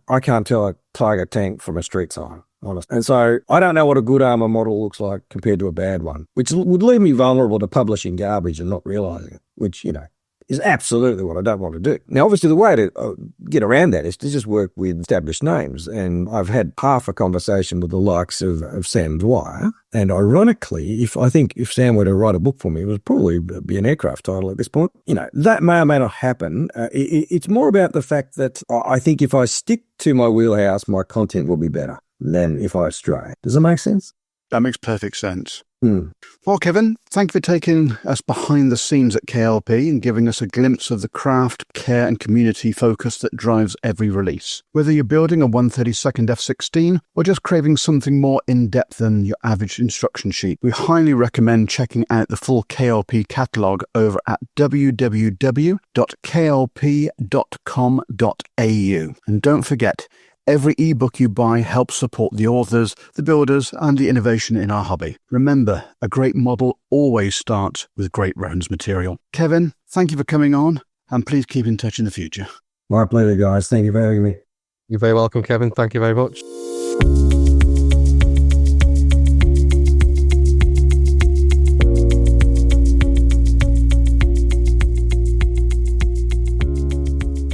Models Without Borders is proud to announce the launch of its first ever global online event, Virtual Model Exhibition 2025, or the shorthand version, VMX25. VMX25 invites scale modelers from around the world to showcase their work in a fully virtual format that reflects the hobby's growth and diversity. Entrants may enter models in any of the exhibition's 11 classes. Registration, which will cost $10 will be open from the 1st of August until the 15th, and each participant can enter up to 5 models. Builders can choose whether each model is evaluated, display only, or both. Evaluations will use MWB's skill-based system, which considers the modeler's goals, experience and craftsmanship.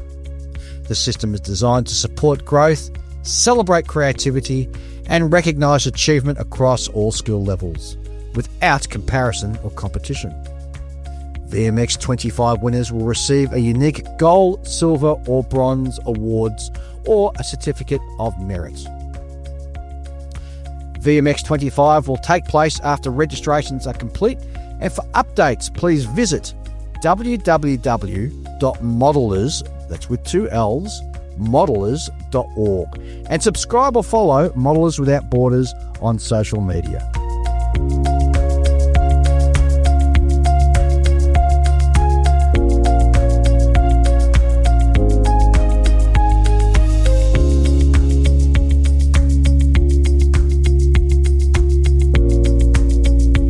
It's time for Wongy's Wisdom, guaranteed to improve your models or at least make you feel better about them.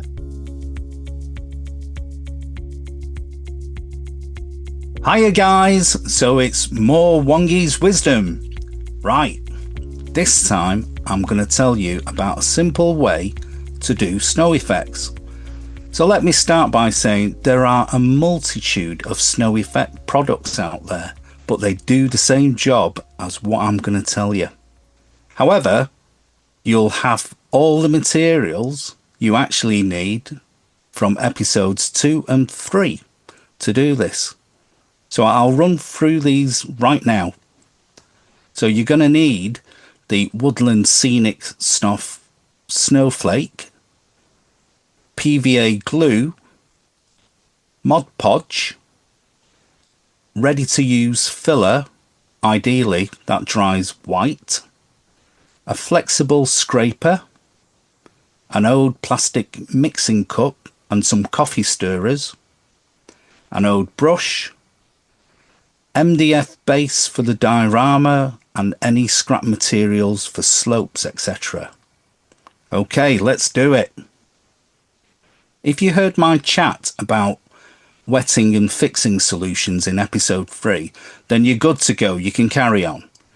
If not, I would highly recommend you stop and listen to that one first, or this next bit won't make any sense. Step 1, let's make a snow blanket. I'm assuming if you want to have a slight level change to the base, you can do that first by gluing XPS foam or corkboard using PVA glue. Make sure the whole thing is dry and trimmed off so it's ready for the next stage. Don't forget to coat the whole thing with some PVA to act as a key and let it dry. Using the scraper, apply a layer of filler to the MDF base. A thickness of 3 to 4 millimeters is okay. Don't worry if the surface isn't smooth or regular, as the next bit will actually fix it. Get yourself a cup of water and dip your fingers in. Then rub your fingers out onto the filler to smooth out the lumps, or even get creative and create ripples. You'll need to repeat this again until it's smooth. While you're doing this, you can add extra things like tracks and footprints by just simply using your model vehicle or figures. When you're done, just set it aside and let it dry out. Okay, that's it. Your base is now ready. Or is it? If you want to look even better, can I suggest this next step? Step 2.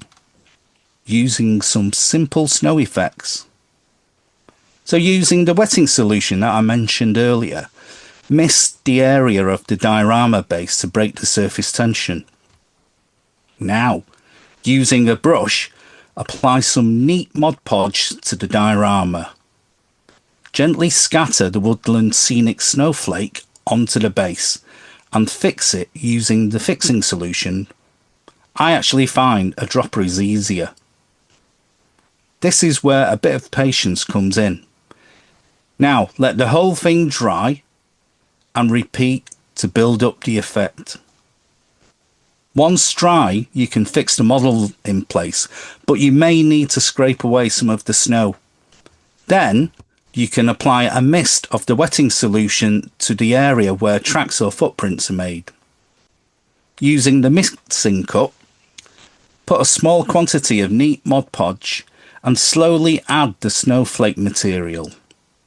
Using a coffee stirrer, blend it together until you have a very thick paste. Now, you can apply this to these areas to replicate disturbed snow. For extra realism, add a drop of acrylic brown paint to indicate a slushy, churned up ground. When dry, give it a quick shot of the fixing solution to fix everything in place. So that's it. My tips on snow effects. If it's a Hoff snow scene or a polar ice cap you want to achieve, I think you'll be delighted with the outcome. As always, I'll upload the usual details and some pictures onto our socials and website. Go on, give it a try and have some fun, and I'll see you on the next Wongi's Wisdom. Ta-ta!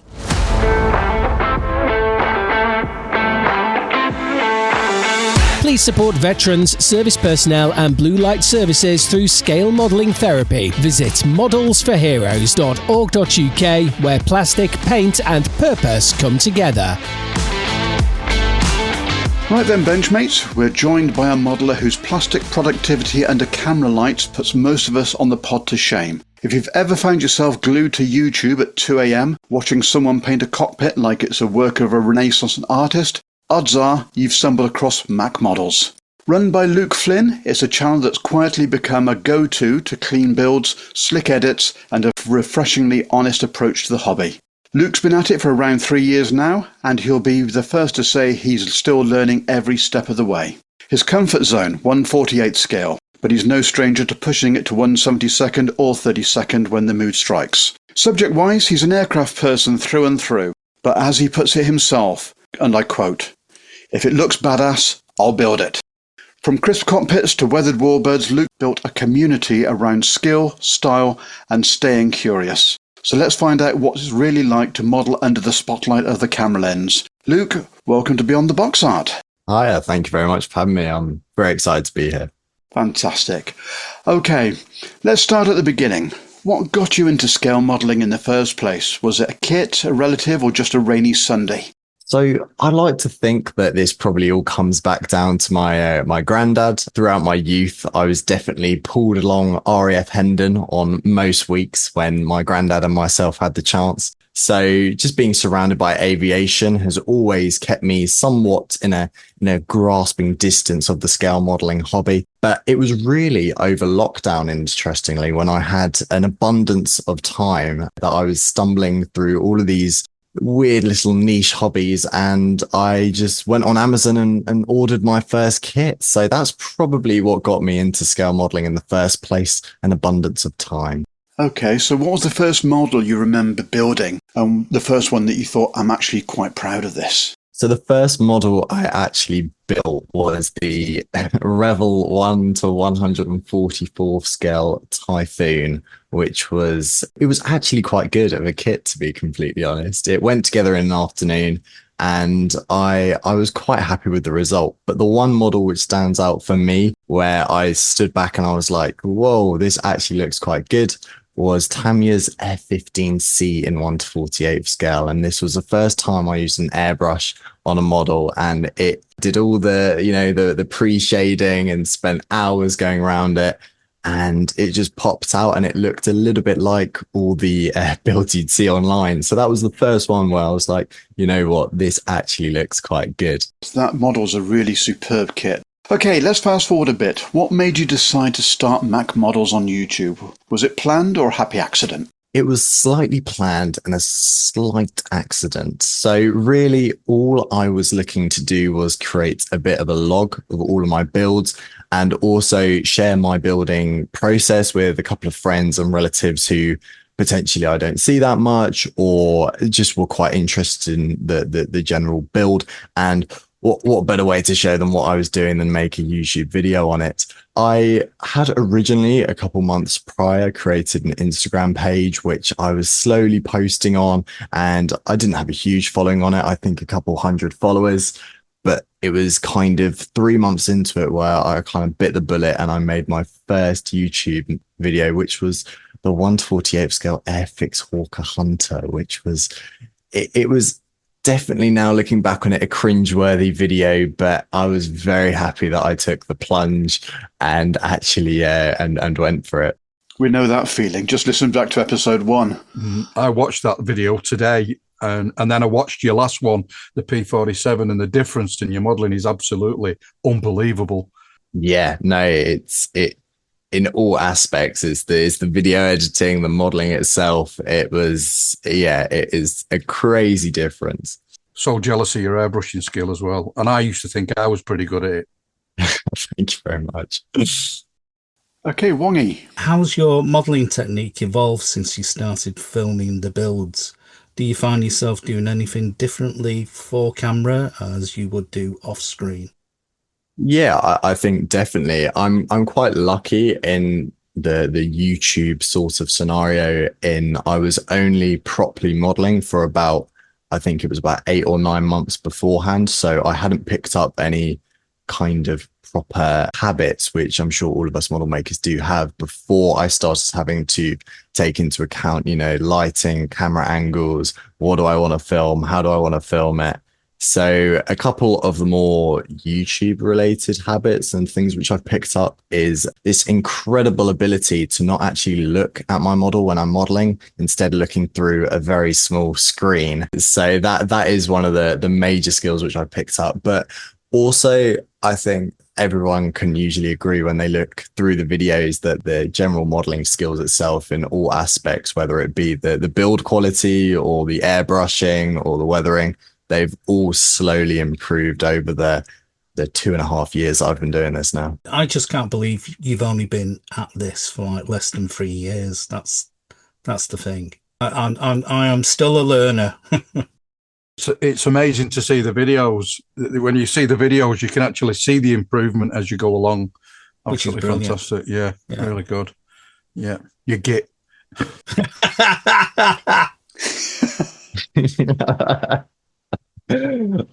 Do you find yourself going back and actually looking at your older vids to actually see what you've actually done and how you've actually progressed? Yeah. And thinking of ways you can actually progress from that?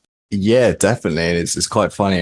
A couple of weeks ago, I was looking through references on YouTube on how to paint olive drab, and my P51 video came up, and I was like, I completely forgot how I painted this. So just rewatched my own video, which sounds very egotistical, but it was actually great to look back through some of the videos to either cringe or to pick up things which I might have lost in recent videos. Although I've got loads of documents and things which kind of lay out what I want in each video. Sometimes they get lost through the cracks. So it's great always to refresh myself on what have I done before, what videos have done well, which haven't done well, and why that was. A couple of the videos, for example, I think I did 2 BF109s back to back. The first BF109 did really quite well on YouTube, and the second one a couple of weeks after didn't do so well. So from that, I took out, let's not do a BF109 twice, because people probably don't want to see the same kit built in 2 videos. So it's all of those sorts of small little things which you maybe wouldn't think about doing that you then incorporate into the videos. So I've done this twice now. I think I did, instead of doing 2 separate videos for the 2 main Hornets, which I did, I just cram them to one video. The viewer doesn't get too bored, but I also get to do what I want to do within a project, if that makes sense. So in terms of your filming, do you script it out of what you're going to say, or the actions of what you film? No, not at all, really. I usually just film absolutely everything. And then throughout the period of, I think I usually spend in the region of about 20 hours editing a video, putting it together, through then sifting through all the content and picking what bits I want out. And then the voiceover itself is, I'll get all the clips which I want, which I think are most important and the viewer will probably want to see. And then once that's all put together, I'll go through it all in one swoop and do the voiceover. Not in one take, of course. There's lots of cussing and swearing when I don't say what I want to say, and lots of it's definitely a process editing, but really rewarding at the end of it. What's your average build time? Oh, it really depends, because of course I'm sure some people view me as the speedy person on the Airfix releases, as that is what has got quite a lot of my fame over the last 2 years. I can build fast, but I can build slow. That's what I like to say. I think a good example was when the Edward bloody 100th came out. I built that within 4 days from start to finish. So really? Wow. Yeah, it was a lot of late nights, but everything put together, I think that was about 34 hours of building. So when you're building of an evening, are you getting carried away with yourself, and next thing you know, you look at the clock and it's 3 a.m? Well, it came out in this weird kind of almost twilight period of my life last year, where I'd just finished some exams from school and I was kind of handed all of this free time. So it'd just be wake up, get on the bench at 9 a.m. and, go all the way through to like 3 or 4 a.m. some nights. It was just absolutely ridiculous. You see, that's where I went wrong. I ended up with my mates in the park and a couple of cans of Stella.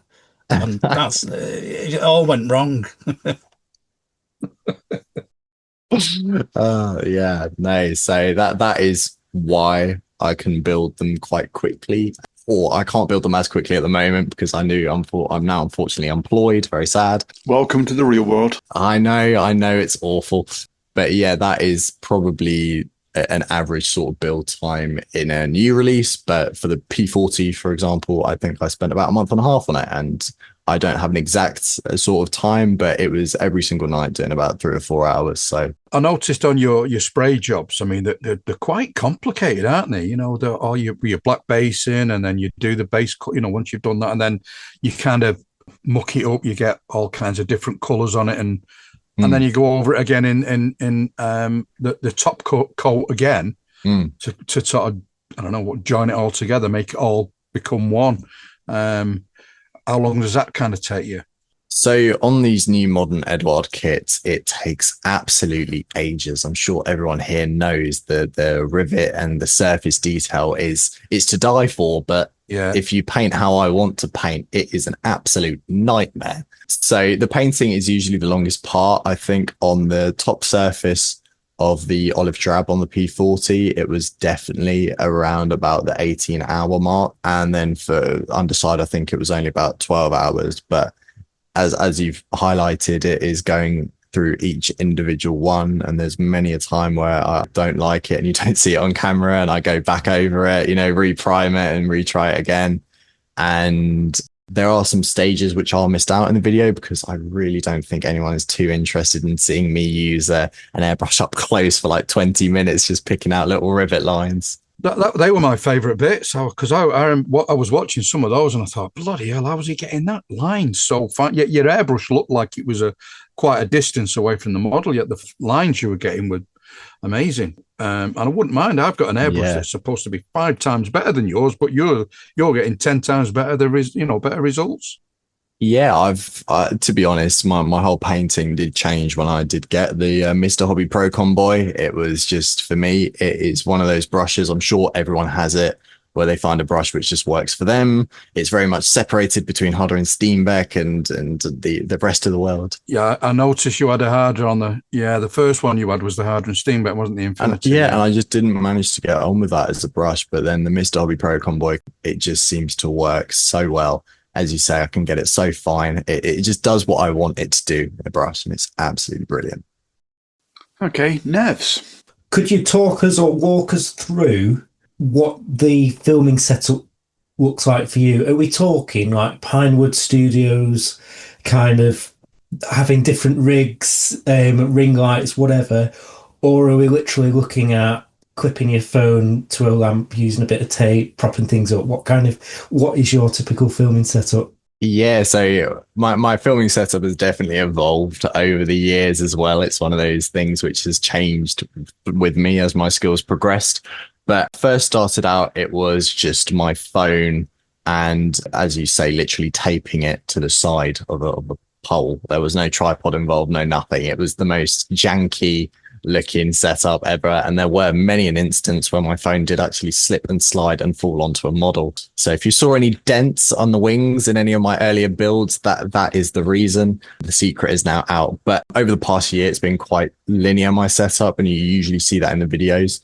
I still use my phone, and if anyone is wondering, it is iPhone 16 Pro Max, so it is one of the higher up sort of Apple phone, so it does have a good camera on it, and that is in unison with a DJI Osmo. If anyone knows what that is, it is pretty much DJI's kind of smart tripod.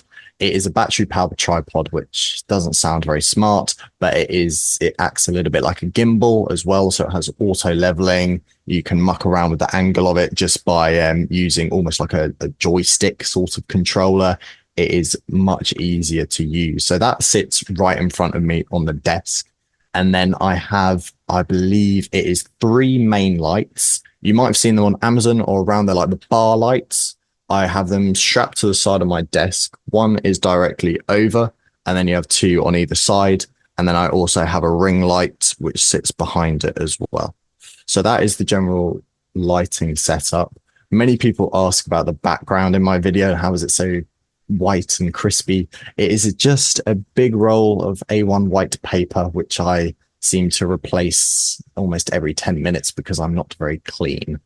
So that is the general setup at the moment. Everything else is very standard in a modeler's setup. You know, I have the nice little eBMA hobby, you know, sort of tool and bits stands over there, and all of my paint, and of course my airbrushes just sit under the desk and on the side. So that is the general setup.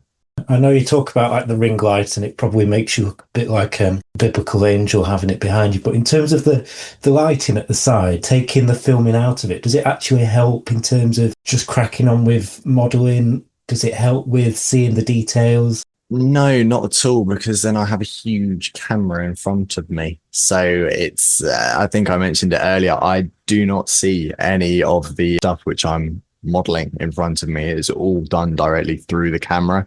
So it is all there purely for the viewer and creating a more higher quality of video for you to watch. But I'm sure if there wasn't anything in the way, it would have a drastic impact on my modeling skills, yes. It must be like building under a microscope. It is, but you lose any depth perception. Yeah. Like at all. It is, I've found myself trying to put, it was actually, what was it on? It's on my current build actually, which I'm sure we'll get onto, but the joystick, I'm trying to put it in and I've actually completely missed the cockpit tub and it's gone around the back and I'm like, oh my God. Cut. So yeah, it was like, oh, redo that one. So you've said about, that's one of the challenges that you're facing, this depth perception. And is there anything else that you didn't anticipate before you started putting the models on film that other viewers that don't have these YouTube channels, that perhaps they don't anticipate that you have? There's many different quirks to having a YouTube channel. I'm sure any of your favorite YouTubers will tell you that. One which caught me by surprise is the incredibly sort of in-depth editing process itself. It's all well and good, you know, building the model and, you know, having all of your just pressing a button and filming, because that's how I know how to model. So it works fine for me. But then bringing it into my editing software and seeing that I've now got, you know, 18 hours worth of footage, which I need to try and condense down into usually about a 25-minute video. It is quite a daunting task, and it's something which I've tried to prove over the years for the viewer, being selective about what content you want to see.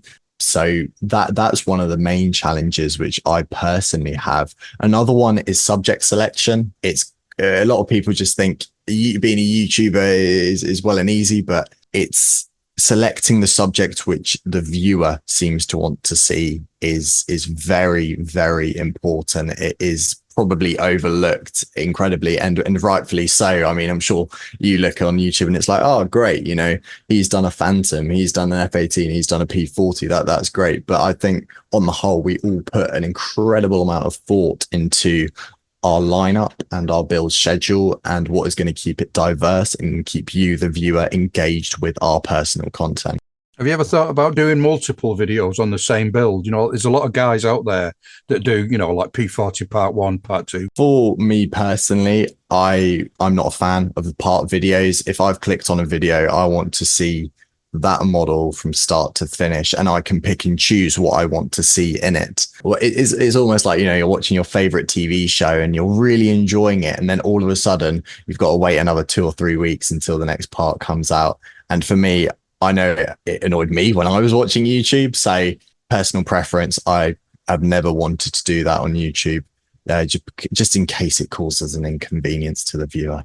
Tim, you obviously consider your audience, but I notice you tend to do 148 upwards. Is that a conscious thing? Is it helping you with, does it make a better video? What's your decision there?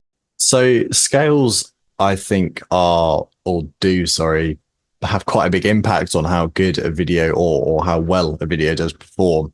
The bigger scale stuff, honestly, usually always does well on YouTube, and that's usually because there's a lot of people who love to see the bigger scale of stuff, and it also appeals to a wider audience in terms of you have potentially the non-model makers who think, oh, that's a big thing, big scale model, I want to watch that.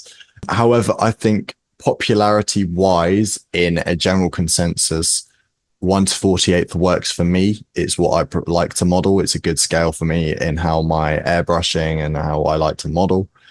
And I think it also provides the most varied subject matter. If you think about a scale model, I think the vast majority of them are 1/48. So it just opens up my sort of horizons for what I can potentially build, if that makes sense. Yes, absolutely. I was looking for what kind of things people say as a criticism. I was looking through the comments and couldn't find much of a criticism. So what do people usually say? Oh, goodness. There's been such a wide breadth of different comments on the channel. Some amusing. One of my personal favorites was, don't get paint on your lovely feminine hands.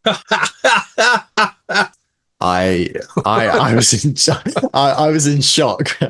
I'm not too sure what to take of that one, but the general, to go back to your question, before I go on about my secret hand lover who obviously watches the channel, I think the general criticism which I get is potentially inaccuracies on the models themselves. And you will always get on every video someone who disagrees with how I paint, how I model, and they believe that it is not how they would do it. And that is completely fine. I'm always open to people commenting on their opinion, because a lot of the time I have gone back to them and taken it on board. More geared towards the video side of things rather than the modeling, because I think everyone knows how they want to model, and it's hard to have external people influence that. But in terms of when I'm trying to produce a product for the viewer, I will definitely listen to how they want to have that product received.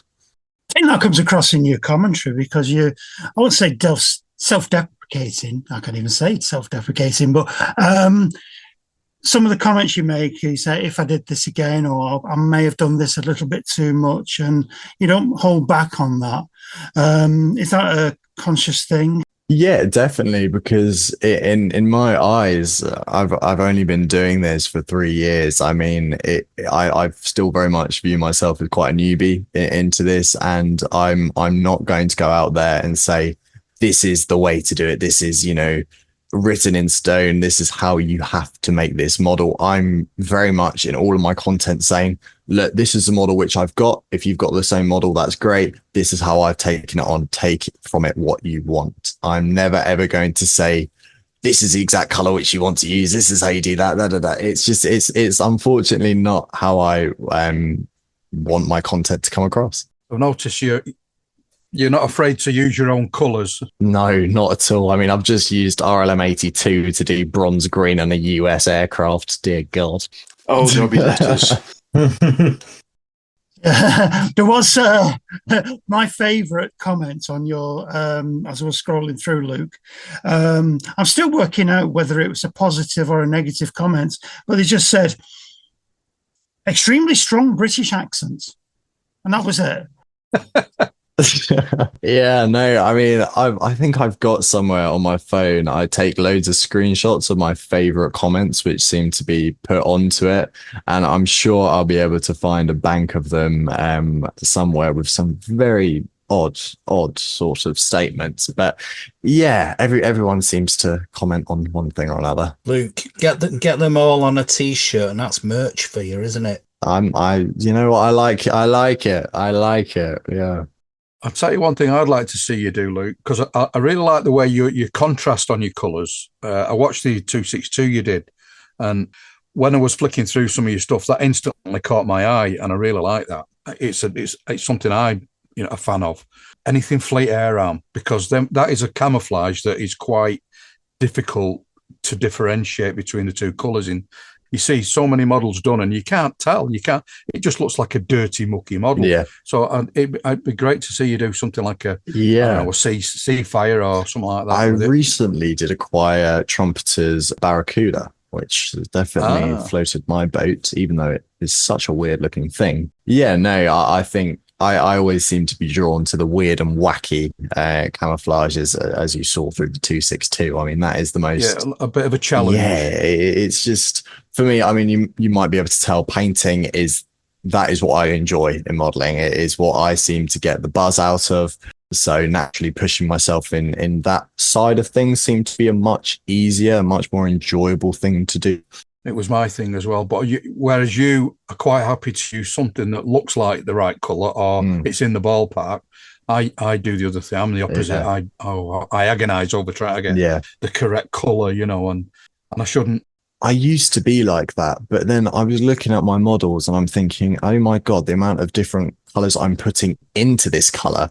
There's no point in trying to get the exact tone, because how my models seem to come out, a lot of people say, as you said, contrasty. I like to say they're more saturated. It's more of a Spanish way of modeling, where the colors seem to go all over the place. So that is why I slowly strayed away from potentially using the correct colors. If it looks right, it is right, as it's your representation rather than anybody else's. No, complete opposite. By trade, I'm an engineer. So, but I am very much numbers and sort of geometry. So I have no idea where this artistic flair's come from. I think it's attention to detail, Luke. That's what it is. As an engineer, you got to get it right. There we go. Yeah, I know it. Dear God. On your F-35B Tamiya build, where did you get the idea to use the Liquitex ink to do the weathered? Yeah, so that is such a weird little technique, which is so messy and so brilliant. But I took heavy influence, but adapted it slightly from someone who you might know if you're on Instagram. He's called Lufterum72. He does the most incredible F-14 I think I've ever seen in my life. And he's got a website and he's got a couple of books out and about. And he kind of went over, this is what he did, but he used multiple layers of ink. I just seemed to use one and it seemed to work quite well. So that is definitely where I got that idea from. I'm not trying to claim that one as my own at all. Because obviously I watched the video and I was like, and then when obviously I carried on watching, I thought, I wonder where he's going with this. And then when you went over the top call, I was like, oh my God. And everything just clicked in because it's like, how would you weather? Because an F-35B, especially, when you look at it, it's just plain. Yeah. But the way you've done it, it's made it weather because the grey does. That is just, that was the biggest thing. And I was putting off doing the F-35 for so long for that exact reason. But seemingly using ink patina was a really good way to do it. I think potentially, because the C's now come out, some people have been doing some incredible renditions of that with kind of the bronzy oil work on the kind of the humpy spine behind it. And that has been great. But I almost think it's a little bit overdone in areas, whereas this ink patina seems to give you a nice mottle throughout the aircraft. So yeah, no, I was very, very happy with how that one popped out, to be honest. I was going to say, it was just something that was like, I've never seen that done before. And obviously when you go through it and it just gives you that weathered effect, because most of the time they're sat on an aircraft carrier, so they do get weathered. And especially if you look at the US versions, they're absolutely battered.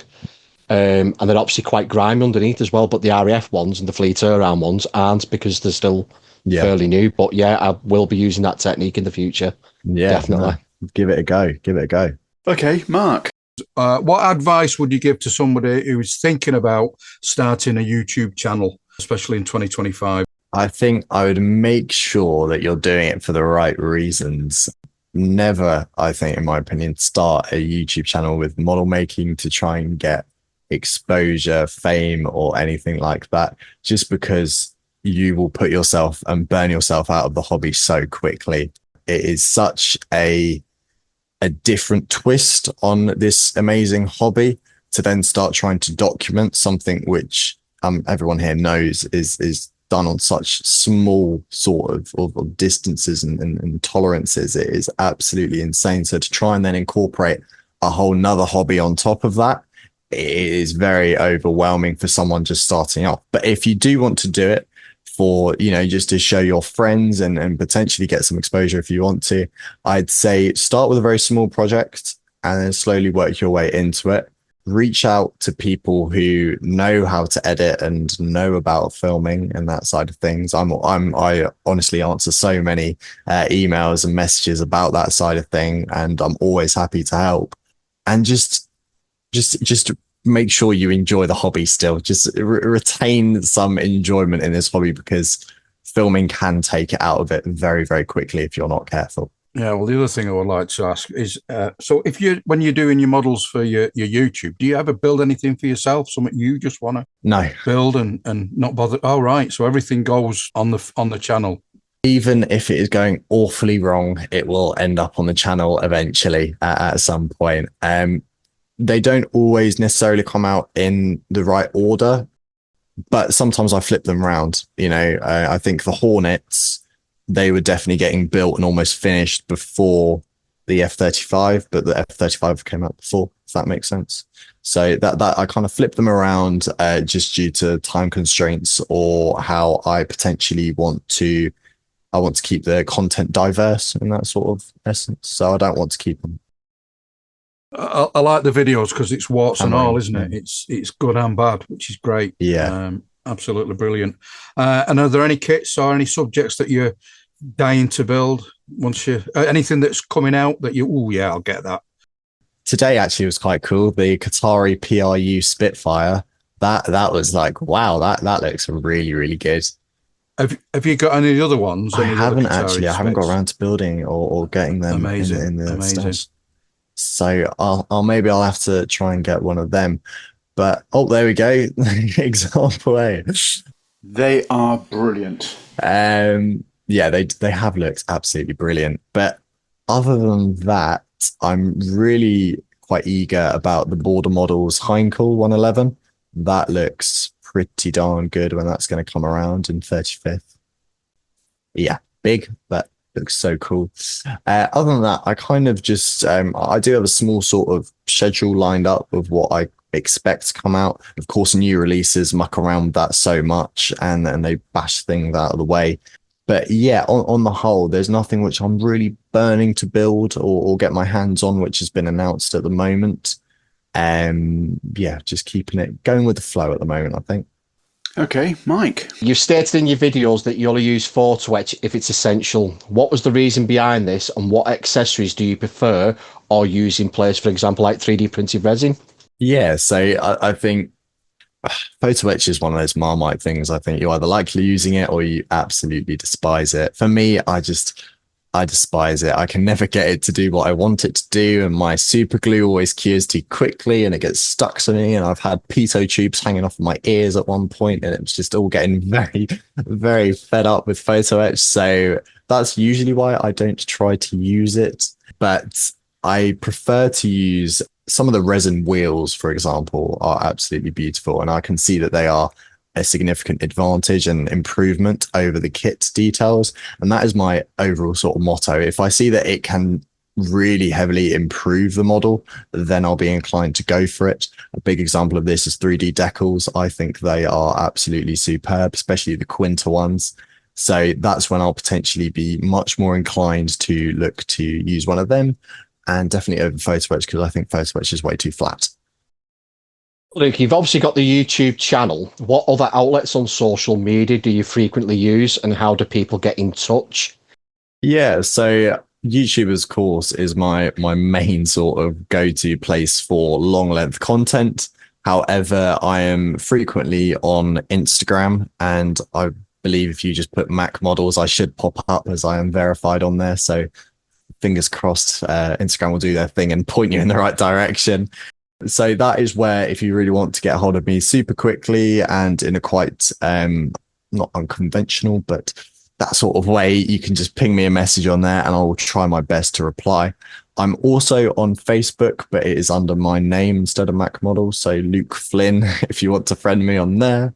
You usually see me posting in all of the Edward groups and any of those sort of things about my recent builds, if it's an Edward kit or whatever the corresponding manufacturer is. You can also send me an email. If you go onto my channel and go to the About section, there is a Contact Me button. So that should ping my email address to you. So if there's a more formal thing that you'd like to get in touch about, or you potentially don't have Instagram, that is probably the best way to get a hold of me. Okay, and finally, what's currently on your bench, Luke? Can you give us a sneak peek of what's next for Mach Models? Yeah, I can. I've been trying to keep it quite under wraps at the moment, but currently working on the UMA 1-48 AV8B 2+. So very lucky to have them send that out to me early. So I've been cracking along with that, and hopefully within the next 2 weeks, I'll be looking to get that one all done and dusted and onto the YouTube. Nice. I'll be watching that one, definitely. So what do you reckon on that kit? It is phenomenal. It is absolutely phenomenal. I really can't fault it, with the exception of potentially 1 or 2 inaccuracies, which I've personally even managed to notice, which is quite impressive even for me. My main one, which I seem to be able to see, is the fan itself is really, really small. It is really, really small. And I know I should have brought it up here, but I know the Harrier itself usually has that absolutely humongous Pegasus fan, and it looks absolutely tiny on the model. So I think that's a small inaccuracy, and apparently word on the grapevine is a couple of the lumps and bumps might be a bit too bumpy or lumpy. So other than that, for me, it builds incredibly nicely. There is an incredible amount in the box. There's 3D decals included in the box. There's full mask set. There's a small photo etch fret, which made me slightly want to cry, but I couldn't, because they don't supply a transparent HUD. So you actually have to use the photo, and they give you a little film for each of the individual ones. So it is a ball ache. I'm not going to lie, but you can definitely get through it. And the surface detail is superb. Some people have been saying it's quite clunky looking, but for me personally, I'm very much pleased with that as a model. Well, I'm part of the old Harrier SIG, which is now branded Jaguar SIG, and I know those guys will be on it like a rash as soon as it comes out. Yeah, no, it is absolutely superb as a kit. It's definitely one, if you like 1-48 scale and you like a fast jet, you need to have it. It is superb. I'm just waiting for the RAF version to come out, because with those sprues. That is soon, I believe. That is soon. So, because I've been talking to them, that is definitely on its way at some point. Where do you model, Luke? Have you actually got a studio that's all geared up for it? No, not really, not at all. It's a small desk downstairs in the office. It's probably no more than 5 or 6 feet long, and everything is crammed onto there, to my parents' disgust. Okay, well, brilliant stuff, Luke. Thank you very much. Thank you for taking the time for joining us. Whether you're just starting out or a seasoned sprue sniffer, there's loads to take away from that chat, especially how the hobby can evolve into something bigger than just glue and paint. If you haven't already, go and subscribe to Mach Models on YouTube, give his builds a watch, and maybe even say hello in the comments. Luke, thank you very much. It's been a pleasure, and hopefully you got as much enjoyment out of that as we have. Yeah, thank you very much. Really enjoyed that chat. I hope it's opened a little bit of a door into the YouTube sort of life of modeling. Whether you think that's definitely not for me, or I'll give it a go. I hope it's put a little bit of closure on that. Well, now you've seen us, you understand why we're an audio-only podcast compared to what you actually do. My feminine hands here. And I've not got pretty hands neither. No. Oh no, don't get them going. I'm going to get all the comments now.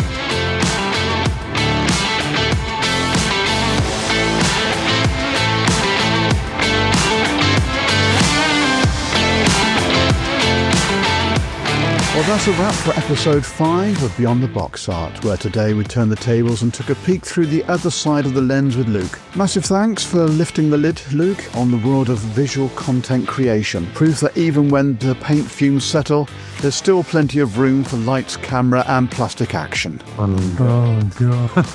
It's fascinating to hear how modelling for YouTube shifts your mindset, from planning builds that'll pop on screen to navigating the joys of editing gluey fingers and dropped parts. And whether you're a silent spruce snipper or someone tempted to hit record, we reckon there's something on Luke's journey for every one of us. So until the next time, when we are joined by Malcolm Childs and James Skiffins from Models for Heroes, and also the Just Making Conversation pod from Boulders. Cheerio all. Wongy. 60 parts or less. Tim. I'll see you next time. Nevs. Yeah, take care, everyone. Mark. Bye, everyone. And from myself, thank you for sharing your bench time with us and keeping your blade sharp, your references bookmarked, and your thumbs safely away from the CA glue. Goodbye.